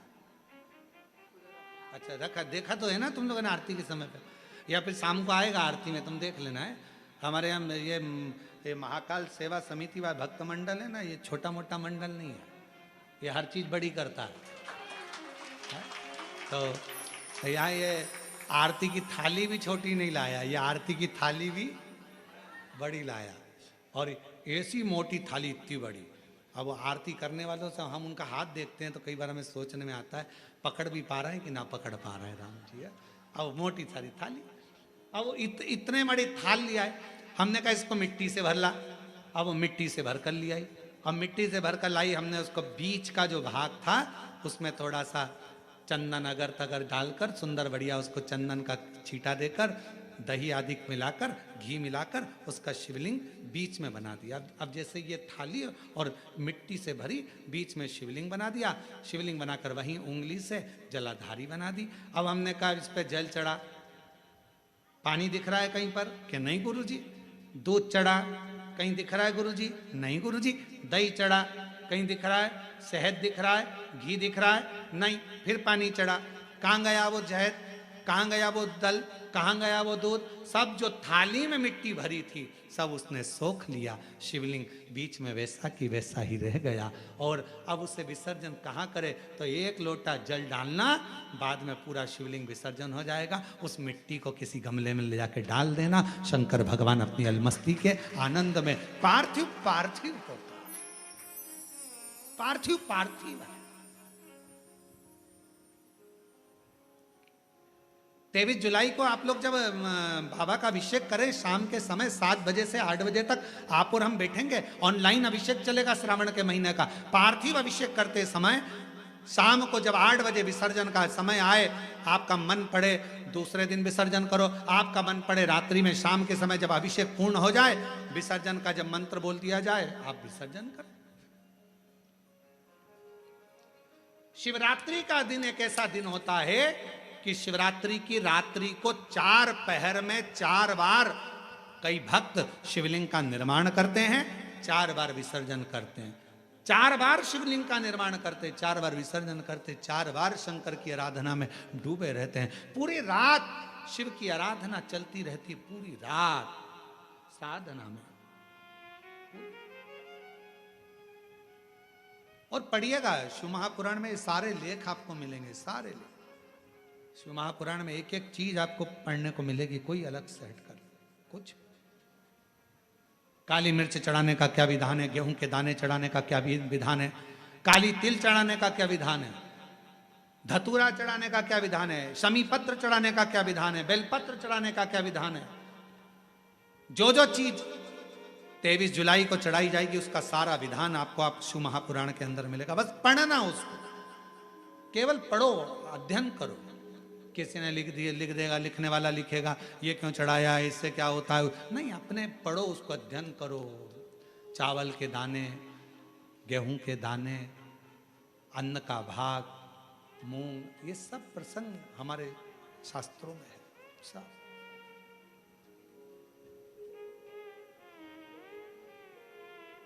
कहाँ से लाऊं गंगा, कहाँ से लाऊं,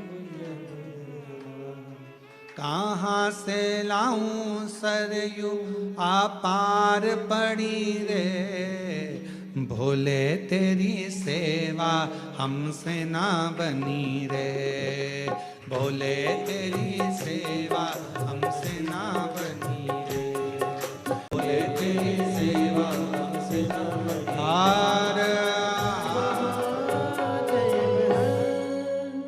अपने स्थान पर बैठकर भगवान शिव जी से अपने मन का भाव कहें, हृदय से प्रार्थना करें, निवेदन करें, विनय करें।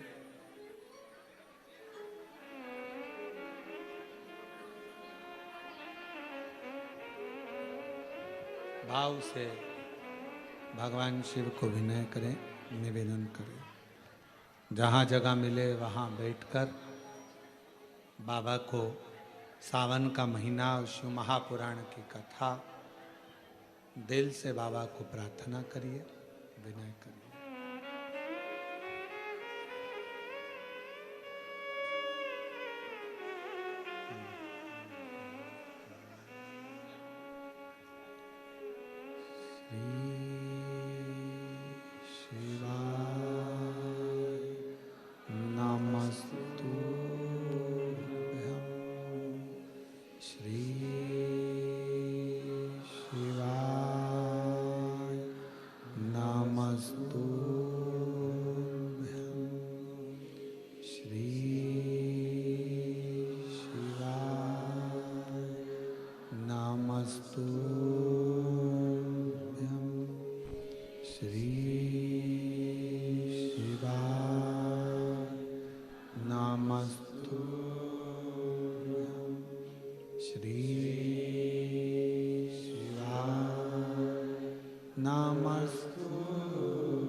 सब दुख काटो म्हारा, ओ भोला सब दुख काटो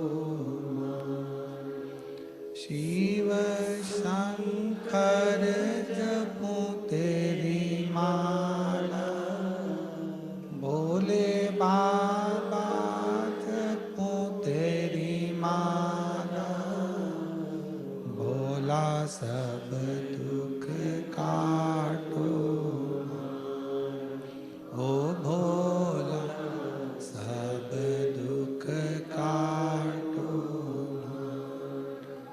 वेश मंगल मंगलकारी, वेश मंगल मंगलकारी, शमशान वासी हमारा, शमशान वासी हमारा, ओ भोला सब दुख काटो, ओ भोला सब दुख काटो।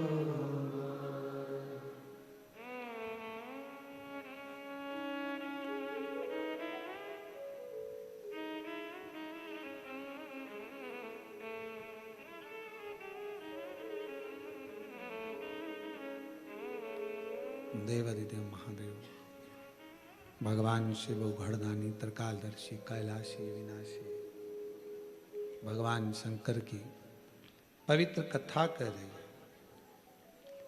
अच्छा मित्र भी एक दिन गुरु का कार्य कर जाता है।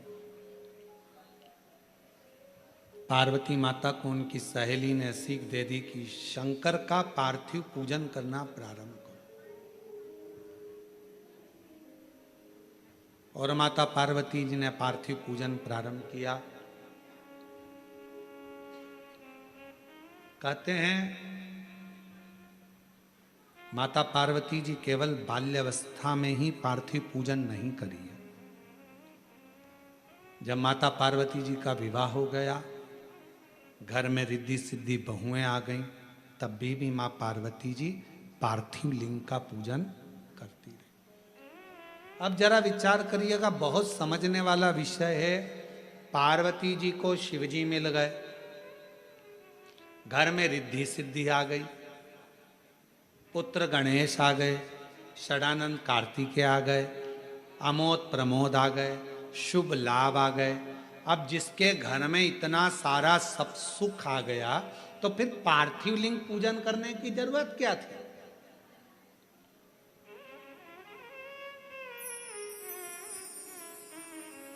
फिर पार्थिव पूजन क्यों, किस लिए?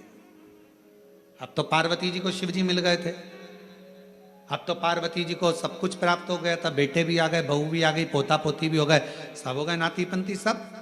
तो फिर अब पार्थिव पूजन क्या? तो शिव महापुराण की कथा कहती है,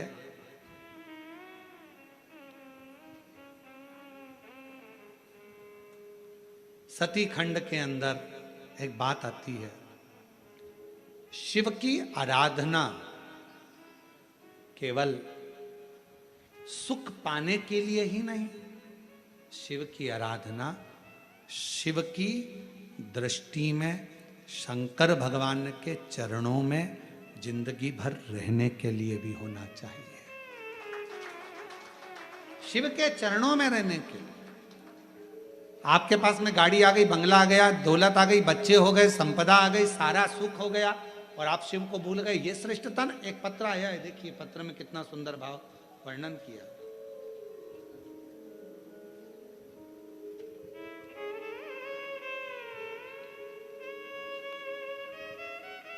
सुमित्रा चौहान, दीपक, गांव का नाम है दीपका, है दीपका, जिला कोरबा छत्तीसगढ़ से हैं। मैं अपने महादेव की करुणा का वर्णन करना चाहती हूँ। मेरे बेटे का नाम शिवांश है, 2.5 वर्ष का, जिसको अचानक बाथरूम करते समय, पेशाब करते समय खून आना शुरू हो गया। मैंने डॉक्टर को दिखाया तो सोनोग्राफी में बोला गया कि इसके बच्चे के पेशाब थैली के अंदर एक 1.5-1.4 सेंटीमीटर की गठान हो गई, जिसका रिपोर्ट लगाया गया है गांठ का साथ में। डॉक्टर ने बच्चे को रायपुर ले जाने के लिए कह दिया। बच्चे को रायपुर लेकर गए। डॉक्टर ने सीटी स्कैन करा और ऑपरेशन के लिए बोल दिया कि ऑपरेशन शीघ्र करना पड़ेगा। ऑपरेशन करने पर मालूम भी पड़ेगा कि गठान कैसी है, काय की। हम लोग घबरा गए। हमने डॉक्टर साहब से कहा कि आप तो थोड़ी दवाई दे दीजिए, और हम ऑपरेशन कराने के लिए तारीख निकलवा ली है। और तारीख लेकर, थोड़े से समय की तारीख लेकर हम आ गए। हमारे एक रिश्तेदार ने कहा कि वो सीहोर वाला महाराज कथा कहता है, बच्चे को टीवी पर सुनाओ, और बन सके तो इसको एक बार सीहोर की धरा पर लेकर जाओ, वहां से रुद्राक्ष लेकर आओ, उसका पानी इसको दो, शंकर के मंदिर जाना प्रारंभ करो। हम बच्चे के लिए शिवालय जाना चालू कर दिए, शंकर को नमन करते और शिवजी पे चढ़ा हुआ जल लेकर आते, बाबा को प्रणाम करते, बेलपत्र लाते, बाबा पर पूरा भरोसा कर लिया। फिर एक बहन मिल गई मंदिर में, उसने कहा दीदी आप एक काम करो, पशुपतिनाथ का व्रत करो। हमने पशुपतिनाथ का व्रत करना प्रारंभ कर दिया। बाबा की ऐसी कृपा हो गई, बेटे का भी मन शिव जी के अंदर लगने लगा, वो भी साथ जाता। बाबा की कृपा से दूसरी बार हम फिर वापिस रायपुर गए, और रायपुर में हमने वापिस सोनोग्राफी कराई। उन्हीं डॉक्टर साहब को दिखाया। डॉक्टर साहब बोले ये समझ में नहीं आ रहा, एक हफ्ते के अंदर गठान गल कैसे गई और बाबा की कृपा से पूर्ण तरह से बच्चा स्वस्थ कैसे हो गया। कहीं बैठा हो, अगर बच्चा आया हो या उसके घर के लोग आए हों तो आ सकते हैं। सुमित्रा चौहान, दीप का, ग्राम दीप का, जिला कोरबा, छत्तीसगढ़ से है। एक पत्र और बड़ा सुंदर है, मैं सपना शाहजीत, पति श्री टिकेश्वर शाहजीत, ग्राम कटगी, तहसील कसडोल, जिला बालोदा बाजार, छत्तीसगढ़ की निवासी हूँ। मैं बाबा का क्या वर्णन करूं गुरुदेव। हमारे जीवन में एक घोर संकट आ गया था। मेरे पति सरकारी स्कूल में शिक्षक हैं। पैसे के लालच में एक शराबी व्यक्ति ने अपनी बेटी 11 वर्ष की पति पर छेड़छाड़ का इल्जाम लगा दिया, और मेरे पति जो टीचर हैं उनको फंसा दिया। इल्जाम लगते से ही सारा केस मेरे पति पर बन गया, और गुरुदेव पूरा घर अस्त व्यस्त हो गया। ऐसा कौन व्यक्ति नहीं था जिसके हमने हाथ पैर ना जोड़े हों, जिससे हमने कहा ना हो। पति भी रोता रोता कहता है कि मैंने कोई स्पर्श नहीं, कभी बातचीत नहीं, उस बच्ची से वो बेटी के तुल्य है, फिर ये कैसा हो गया। पर शराबी व्यक्ति ने धन के लालच में उसने सब ऐसा कर्म कर दिया। गुरुदेव सब अपशब्द कहते हैं, ताना देते, आड़ा टेढ़ा कहते। एक दिन बैठी बैठी रो रही थी दरवाजे के बाहर। एक बहन जी निकल कर जा रही थी शंकर के मंदिर। शाम को थाली उसके हाथ में थी। मेरे से कहती है जी आप यहाँ बैठी रोती रहती हो, पशुपति व्रत क्यों नहीं करती हो। मैंने पशुपति व्रत किया। कुनकरी मयाली गांव में पंडाल में कथा सुनने का उस स्त्री ने मुझे बोला था, तो मैं पंडाल में कथा सुनने गई। बाबा से विनती करी। सब कह रहे हैं कि लंबा केस चलेगा, नौकरी नहीं मिलेगी और 3-4 साल केस में निकल जाएगा। पर बाबा तू कहता है ना कि कथा के पंडाल में जो मांगा जाए वो मिलता जरूर है। मैं भी कुंकुरी की कथा में हूं, मयाली आई हूं। बाबा कृपा करना, मेरे बेटे की, मेरे पति की वापिस नौकरी लगा देना, सारा केस निपटा देना। बाबा तुम सत्य को मानते हो ना शिव। सीहोर वाला महाराज कहता है सत्यम शिवम सुंदरम होता है, तो मैं सत्य पर जीने वाली हूं। बाबा तेरा साथ नहीं छोड़ूंगी जिंदगी भर, तो कृपा करना अगली कथा जहां होगी मैं वहां पहुंचूंगी।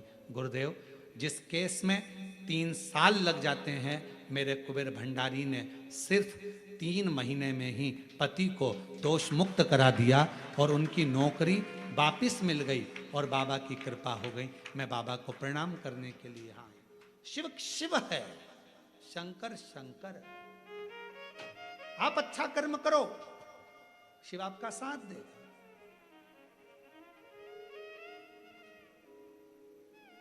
कोई कितना भी इल्जाम लगाए, अपशब्द बोले, ताना दे, गाली दे। दुनिया का काम है तुम्हारे पर आक्षेप लगाना। जिसके पास कीचड़ होता है वो कीचड़ ही लगाता है, और जिसके पास इत्र होता है वो इत्र ही लगाता है। ये दुनिया की रीति है। जिसकी जेब में इत्र की शीशी होगी वो तुरंत इत्र की शीशी निकाल। हमारे वो छिपरा वाले मालू जी, उनकी जेब में हमेशा इत्र रखा रहता है। हमारे वो खोपरा गोले वाले हैं, हमारे वो बेसन वाले हैं, ऐसे कई लोग हैं, उनकी जेब में इत्र रखा रहता है। वो इत्र निकालते चरणों में लगा देते। उनकी आदत, इत्र की शीशी रखोगे तो इत्र लगाएगा, और कीचड़ होगा साथ में तो कीचड़ लगाए। तुम्हारे पास में क्या है? कोई कीचड़ से भरा हुआ व्यक्ति होता है तो दिन भर आक्षेप लगाता रहता है, ये ऐसा, वो वैसा, उसने ऐसा कर दिया, उसने वैसा कर दिया, उसने ये कर दिया। समझ लेना, नगर पालिका की, नगर निगम की कचरे की गाड़ी है। बार बार आक्षेप लगाने वाला, गलत बोलने वाला व्यक्ति जब निकल कर जाए तो उससे दूरी बना लो, क्योंकि कचरे की गाड़ी के पास खड़े नहीं रहना। कचरे की गाड़ी से ज्यादा चिपकना मती, नहीं तो उसकी बदबू अपने अंदर आने लगती है। कचरे की गाड़ी जब भी निकले तो मुंह पर कपड़ा डालो और निकलते चले जाओ। इस कचरे की गाड़ी से ज्यादा मिलाप नहीं करना। क्या करते हो? तुम्हारे यहाँ कचरे की गाड़ी निकलती है तो उसके पास खड़े रहते हो क्या? जम के तो बोलो। नहीं, क्या करते हो? कचरे की गाड़ी में बदबू आ रही है, तुरंत मुंह पे कपड़ा लगाओगे, साइड में से निकल जाओगे। हारन भी बजाओगे तो कचरे वाला नहीं हटाएगा, उसको कचरा बीनना है। कचरे की गाड़ी है, उसको मालूम है कचरे की है। तू अलग से निकल, तुझे बचना है। कचरा तेरे अंदर नहीं चिपकना चाहिए, बदबू तेरे अंदर नहीं चिपकना चाहिए, कीचड़ तेरे अंदर नहीं लगना चाहिए। तू बचकर चल। वो तो कचरे की गाड़ी, कचरे की गाड़ी नगर निगम वाले ने बनाई है। उसी तरह संसार में कई लोगों को निंदा करने वालों को भगवान ने कचरे की गाड़ी की तरह पैदा करा है। वो दिन भर बदबू मारते हैं, दिन भर कचरा फैलाते हैं। उनका काम ही कीचड़ उछालना है। उनका पूरा 24 घंटे एक काम रहता है। कोई अच्छा काम कर रहा है उस पर कीचड़ उठा लो। कोई महाराज है, अच्छा काम कर रहा है, सनातन को जोड़ने का काम कर रहा है, उस पर कीचड़ उतार। कोई महिला है, आगे बढ़ रही है, कोई बच्चा पढ़ने में लगा है, कोई एजुकेशन में लगा है, कोई चिकित्सा में लगा है, कोई अच्छा कार्य कर रहा है, कोई भूखे को भोजन करा रहा है, प्यासे को पानी पिला रहा है, उसके ऊपर कीचड़ उछालो। उसके पास 24 घंटे एक ही काम है, क्योंकि उसे भगवान ने कचरे की गाड़ी की तरह पैदा करा है। कचरे की गाड़ी, उससे बचिए। कचरे की गाड़ी आपके पास में आएगी, आपको दूर हटना, आपको अपनी गाड़ी पीछे खसकाना है। मालूम है बदबू मारेगी, थोड़ा साइड से निकलो, साइड से। ये करेगा। महाराज, इस पत्र से सीखने वाला विषय है, उस बहन ने भगवान से कह दिया तू सत्य की रक्षा करता, तुझे जब मानूंगी तू सत्य को जीता दे। और वही सत्य जीता। जो केस इतने, ईमानदारी से बोलो, ऐसा केस इतनी जल्दी निपट सकता है क्या? 3 महीने के अंदर वो लिख रही है, 3 महीने में मेरे पति को दोबारा जॉब मिल गई और सारा केस सलट गया। ये शिव की कृपा। और उसने एक लाइन लिखी, सबके हाथ पैर जोड़ लिए, ऐसा कोई व्यक्ति नहीं था जिसके पास नहीं गई हाथ पैर जोड़ने। आखिरी में शिव के पास गई, आखिरी में शंकर के द्वारा।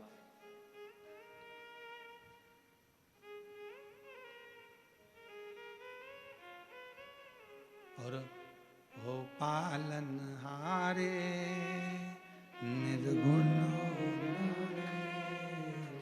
तुमरे बिन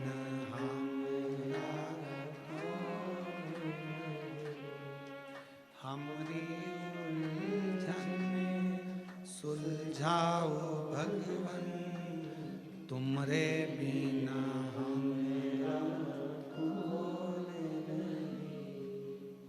पालनहारे निर्गुण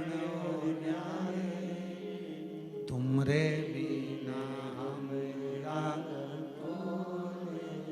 आप उसके अधीन हो। अच्छा मित्र भी गुरु होता है, अच्छा रिश्तेदार भी गुरु होता है। अगर जो सत्संग से जुड़ा हुआ है, जिसके विचार अच्छे हैं, मन शुद्ध है, हृदय शुद्ध है, वो एक गुरु का काम करता है। आपकी कोई बेस्ट फ्रेंड होगी, अच्छी होगी, व्रत साधना पूजन में लगने वाली होगी तो अच्छा ज्ञान देगी। ऐसा नहीं कि आपको घर तोड़ देगी। पार्वती जी की सहेली ने अच्छा ज्ञान दिया। गुरु और भगवान में बहुत बड़ा अंतर होता है। गुरु और भगवान में बहुत बड़ा अंतर होता है। गुरु तुम्हें मंदिर जाना सिखाता है, गुरु तुम्हारे हाथ में माला पकड़ाता है, गुरु तुम्हें पूजन करने का विधान बताता है, गुरु तुम्हें कथा सुनने में मन लगाने का कहता है, गुरु तुम्हें मंदिर तक भेज देता है। और भगवान क्या करता है? गुरु माला पकड़ाएगा, भगवान माल पकड़ाएगा। समझते जाना जरा, बहुत समझदारी का ध्यान देना। शिव पुराण है। गुरु क्या पकड़ाएगा? माला। भगवान क्या पकड़ाएगा? माल। गुरु क्या पकड़ाएगा? मंदिर का द्वारा। मंदिर जाओ, एक लोटा जल चढ़ाओ। और भगवान क्या पकड़ाएगा? गाड़ी का स्टेयरिंग, गाड़ी, बंगला, जाए। गुरु कहां पहुंचाएगा? मंदिर के दरवाजे। और भगवान कहां पहुंचाएगा? धन दौलत संपदा में। गुरु क्या कहेगा? भक्ति करना। और भगवान क्या कहेगा? भगवान सोचेगा अगर ये भक्ति में लगा रहेगा तो इसको मुझे देते ही रहना पड़ेगा, इसको भक्ति से हटाना जरूरी है। तो भगवान क्या करता है कि तुम्हें माला से हटाकर माल में फंसा देता है। भगवान क्या करता है? मंदिर जाते जाते जब तुम्हारा काम हो जाता है तो मंदिर जाना बंद करवा देता है, तुम्हें व्यस्त करा देता है। फिर भगवान क्या करता है? तुम कथा में मन लगाते रहते हो तो भगवान धीरे धीरे तुम्हारे मन को कथा सुनते सुनते उच्चिष्ट कर देगा। तुमको लगेगा बहुत सालों से सुन रही हूँ, 2 साल हो गए, 4 साल हो गए, अब मन उच्चिष्ट होने लगेगा। तो धीरे धीरे उच्चिष्टता आने लगती है। अर्थात भगवान तुम्हें कथा से दूर करेगा, मंदिर से दूर करेगा, सत्संग से दूर करेगा। क्यों? क्योंकि भगवान को मालूम है अगर ये मेरा भजन करती रहेगी, भक्ति करती रहेगी, कथा सुनती रहेगी तो मुझे देते रहना पड़ेगा। इसको पहले भक्ति में से हटाऊंगा तो ये देना मुझे बंद करना पड़ेगा। मैं देना कब बंद करूंगा? जब ये भक्ति से मन को हटाए। ये भक्ति से मन को हटाए, मैं देना बंद करूं। और भक्ति से अगर इसका मन हट गया, भजन से मन हट गया, संकीर्तन से मन हट गया तो फिर ये मेरे पास से गया, मेरे पास। और भोले मैं तेरी पतंग, इस लाइन को स्मरण करना। पतंग आकाश में है, कब तक है? जब तक डोर आपके हाथ में है। डोर टूटी, पतंग उड़ी, कहीं पेड़ पे फंसी, कहीं छत पर पड़ी, कहीं झाड़े में पड़ी, कहीं नली में, कहीं रोड पे, कहीं गटर में पड़ी। भगवान के हाथ में जब तक हमारी डोर है तब तक हम भगवान के चरणों से बंधे हुए हैं। तो भगवान हम पर ढील भी देगा, ऊपर भी करेगा, नीचे भी लाएगा, संभाल लेगा, उलझने नहीं देगा, कटने नहीं देगा। और छूटे, कट भी गए, टूट भी गए, बेकार हो गए, ना जाने। भोले मैं तेरी हवा बिच उड़ती जावांगी, बाबा डोर हथो छंडी नाम कटी जावांगी। भोले मैं तेरी जो इसी भजन की एक लाइन हमारे स्मरण में रहती है, जो कट गई तो फिर लुट्टी जावा। अगर कट गई तो लुट गई, तेरे हाथ से छूटी कि गई। गुरु कह रहे हैं कि माला पढ़, गुरु कह रहे हैं मंदिर जा, गुरु कह रहे हैं एक लोटा जल पकड़, गुरु कह रहे हैं भगवान की कथा सुन। और भगवान कह रहा है आ गई बहुत सारा दे भी दिया, अब मैंने तेरे को बेटा दे दिया, बेटी दे दी, पंथी दे दिया, काम धंधा चालू कर दिया, अब तू मुझे छोड़। क्योंकि नहीं छोड़ेगी तो मैं देता ही रहूंगा, क्योंकि वो तो भोला है, उसका काम देने का। शिव छुड़ा रहे हैं, गुरु जोड़ रहे हैं। गुरु कह रहे हैं छोड़ना ही मती। जब जब टीवी पर कथा मिले, आस्था चैनल पर शिव महापुराण की कथा आ रही हो, तुरंत बैठ जाओ कथा सुनने। सुनने भी ना बैठो तो चलते फिरते टीवी चालू कर दो, चलने दो और अपना काम करते रहो, कथा सुनते।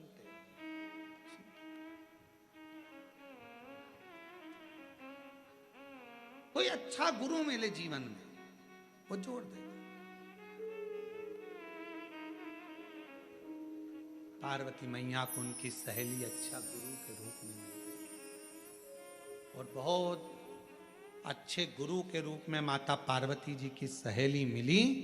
तो पार्वती जी की सहेली ने कहा कि पार्थिव लिंग की आराधना करो। कोई अच्छा पहचान वाला मिले ना, जो भगवान को जानता हो, उसका संग जरूर करो। पहले ऐसा नियम था, तुम्हारे छत्तीसगढ़ में था कि नहीं था हमको नहीं मालूम।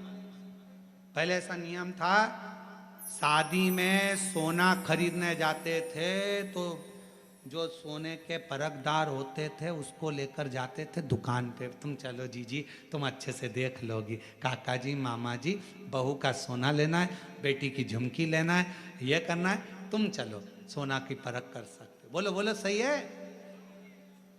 कपड़ा लेने जाते थे तो परखदार को ले जाते थे, बड़े भैया को लेके जाना, कपड़े की परख उनको बहुत ज्यादा है, कौन सा कपड़ा अच्छा रहेगा पानी में, कौन सा सुखड़ेगा नहीं, मालूम पड़े धोया और सुखड़ गया, बड़े भैया को लेके जा, उनको कपड़े की परख है। फ्रिज लेने जाते थे तो घर के कम से कम 8 लोग जाते थे, 4-6 लोग फ्रिज लेने। क्यों? कोई परखैया को ले जाओ, लाइट वाले को, उसको मालूम है कौन सी कंपनी का अच्छा रहता है, कौन सा पावर होता है, कौन सा क्या होता है, कौन सा, परखदार को लेकर जाते। याद रखना, सोना लेने जाओ तो परखैया को लेकर जाओ, इलेक्ट्रॉनिक सामान लेने जाओ तो परखैया को लेकर जाओ, कपड़े लेने जाओ तो परखदार को लेकर जाओ। उसी तरह शंकर की कथा भी सुनने के लिए जाओ तो साथ में उसको लेकर जाना जो थोड़ा परखैया हो, भगवान की भक्ति में रमा रहता हो, शिव की भक्ति में लगा रहता, उस परखैये को लेकर जाओ। अब तुम साथ में ले गई ऐसी जीजी को जिसका मनी कथा में चलना चलना, कितनी देर से महाराज बोले ही जा रहा, बोले ही जा रहा। एक जगह कथा करने का, एक महिला आ गई, महिला बोली गुरुजी, कथा में आगे आगे बैठ के खूब रो रही, वो खूब, हमसे सहन नहीं हुआ। तो हमने पूछा बाद में उससे, तू इतना क्यों रो रही है कथा में, हम तो कथा रोने की बोलते ही नहीं है, तू क्यों रो रही है? कहा गुरुजी मेरे पास में एक पाड़ा था, भैंस का बच्चा हुआ था पाड़ा, वो भी ऐसे ही 3 घंटे तक टर टर टर टर करता रहा, आखिरी में वो पाड़ा मरी गया, मैं इसलिए रो रही हूं, तू भी 3 घंटे से चिल्ला रहा। तो जिसके समझ में नहीं आए, महाराज और पाड़ा एक जैसा लगता है, जिसके नहीं समझ में उसके पाड़ा और महाराज एक जैसा।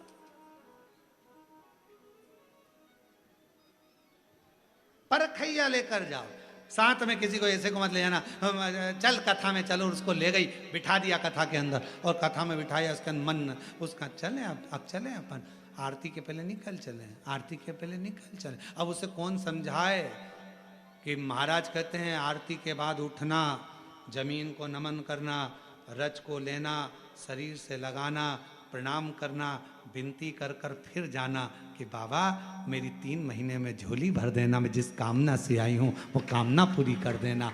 कौन समझाए उसको? वो तो करी चल चल चल चल एक जैसी, क्योंकि परखैया नहीं है, इसलिए शिव पुराण की कथा कहती है कथा में भी जाना तो परखदार को लेकर जाना, जिसका मन शंकर में पहले से लगा हुआ हो उसको लेकर जाओ, तो तुम में और भक्ति आएगी। कितनी जोरदार कथा हुई, कितना अच्छा रहा, भगवान की कृपा थी। इतना बड़ा अपना कोरबा, सब अंदर नहीं घुस पाए, अपन घुस गए, भगवान की बड़ी कृपा हो गई, अच्छे से बैठ गए, ये शिव की कृपा हो गई, बढ़िया, भगवान ने बड़ी करुणा। बस कीचड़ बहुत था, नीचे पाँव नहीं रखे, मैंने तो कुर्सी पे ही वैसी रख के बैठ गई, ऐसे पाँव रख के बैठ गई, बहुत कीचड़ था, मैंने बहुत ध्यान से, भैया इधर बाजू वाला ऐसा बैठा था, बार बार मेरी कुर्सी हिलाए, गिर जाती कीचड़ में, तो एक बार मैंने घूर के देख लिया, सही बैठ गया।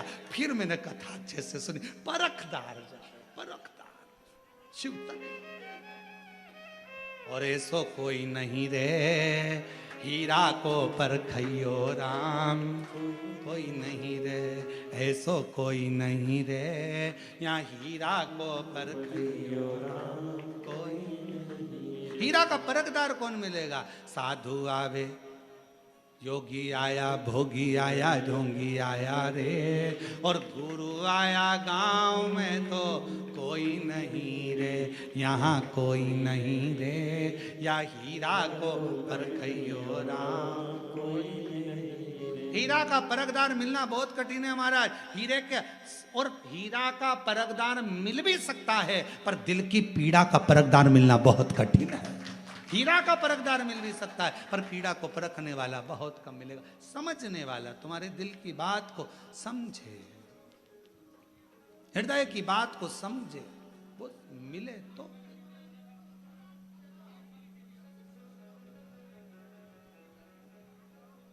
समझने वाला महाराज शिव तत्व है, शंकर की करुणा है, शिव कथा है। तुम आना भोले बाबा मेरे मकान में, तेरा डमरू डम डम बाजे सारे बाबा। तुम आना तो ऐसे आना, तुम पार्वती को लाना।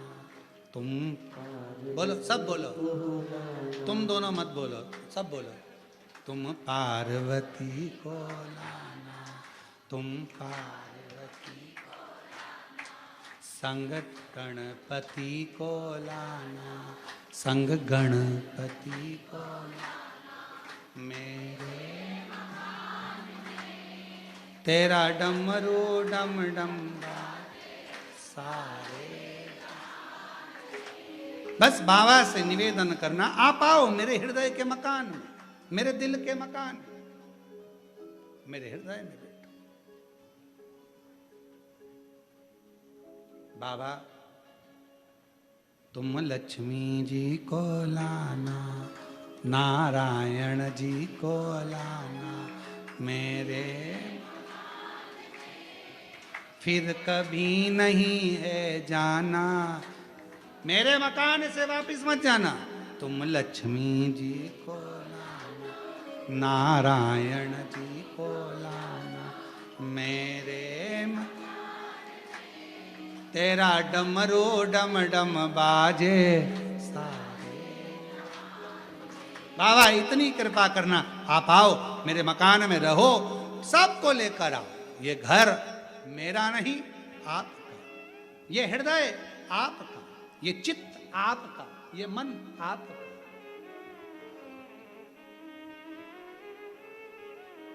शिव शंकर का ओगरदानी शंभू की कथा कर रही है।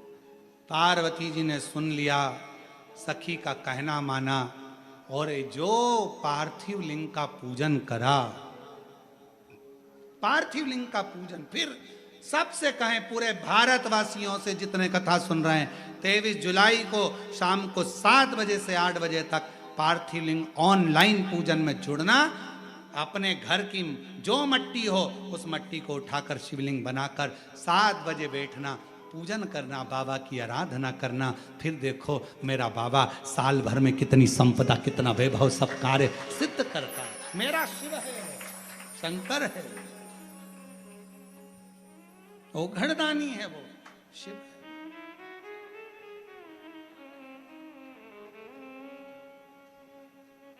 ये कथा तो 18 तारीख को, कल तो कथा का छठा दिन है। क्या रहेगी कल कथा की? शिवरात्रि। कल कथा की शिवरात्रि रहती है।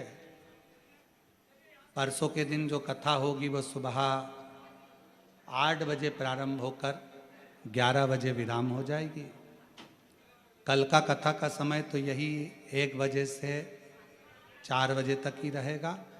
टीवी पर परसों की कथा का समय भी 1 बजे से 4 बजे तक रहेगा।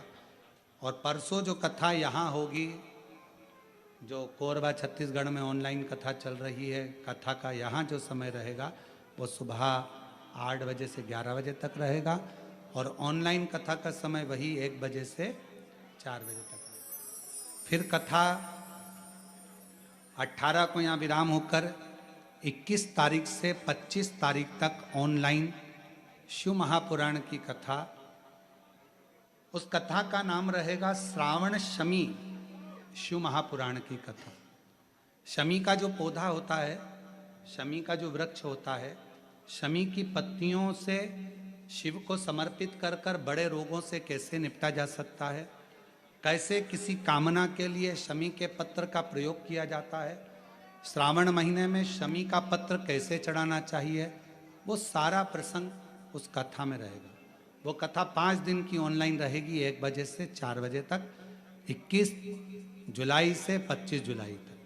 25 जुलाई को कथा विराम हो जाएगी 1 बजे से 4 बजे तक ऑनलाइन।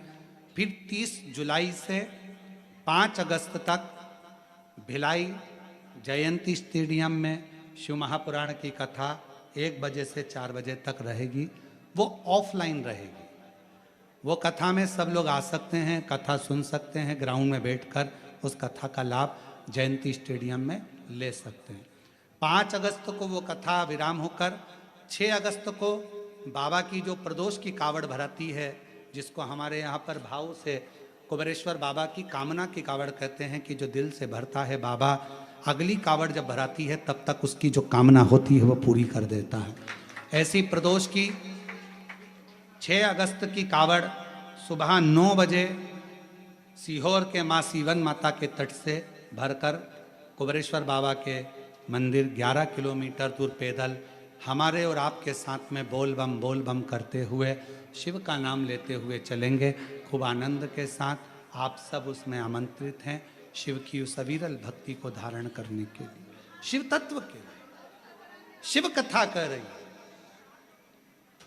भगवान शंकर का चरित्र कह रहा है। मां पार्वती जी ने स्वीकृत किया और माता पार्वती जी ने अपनी सहेली, अपनी सखी को गुरु मानकर उसकी ही बात को स्वीकार किया।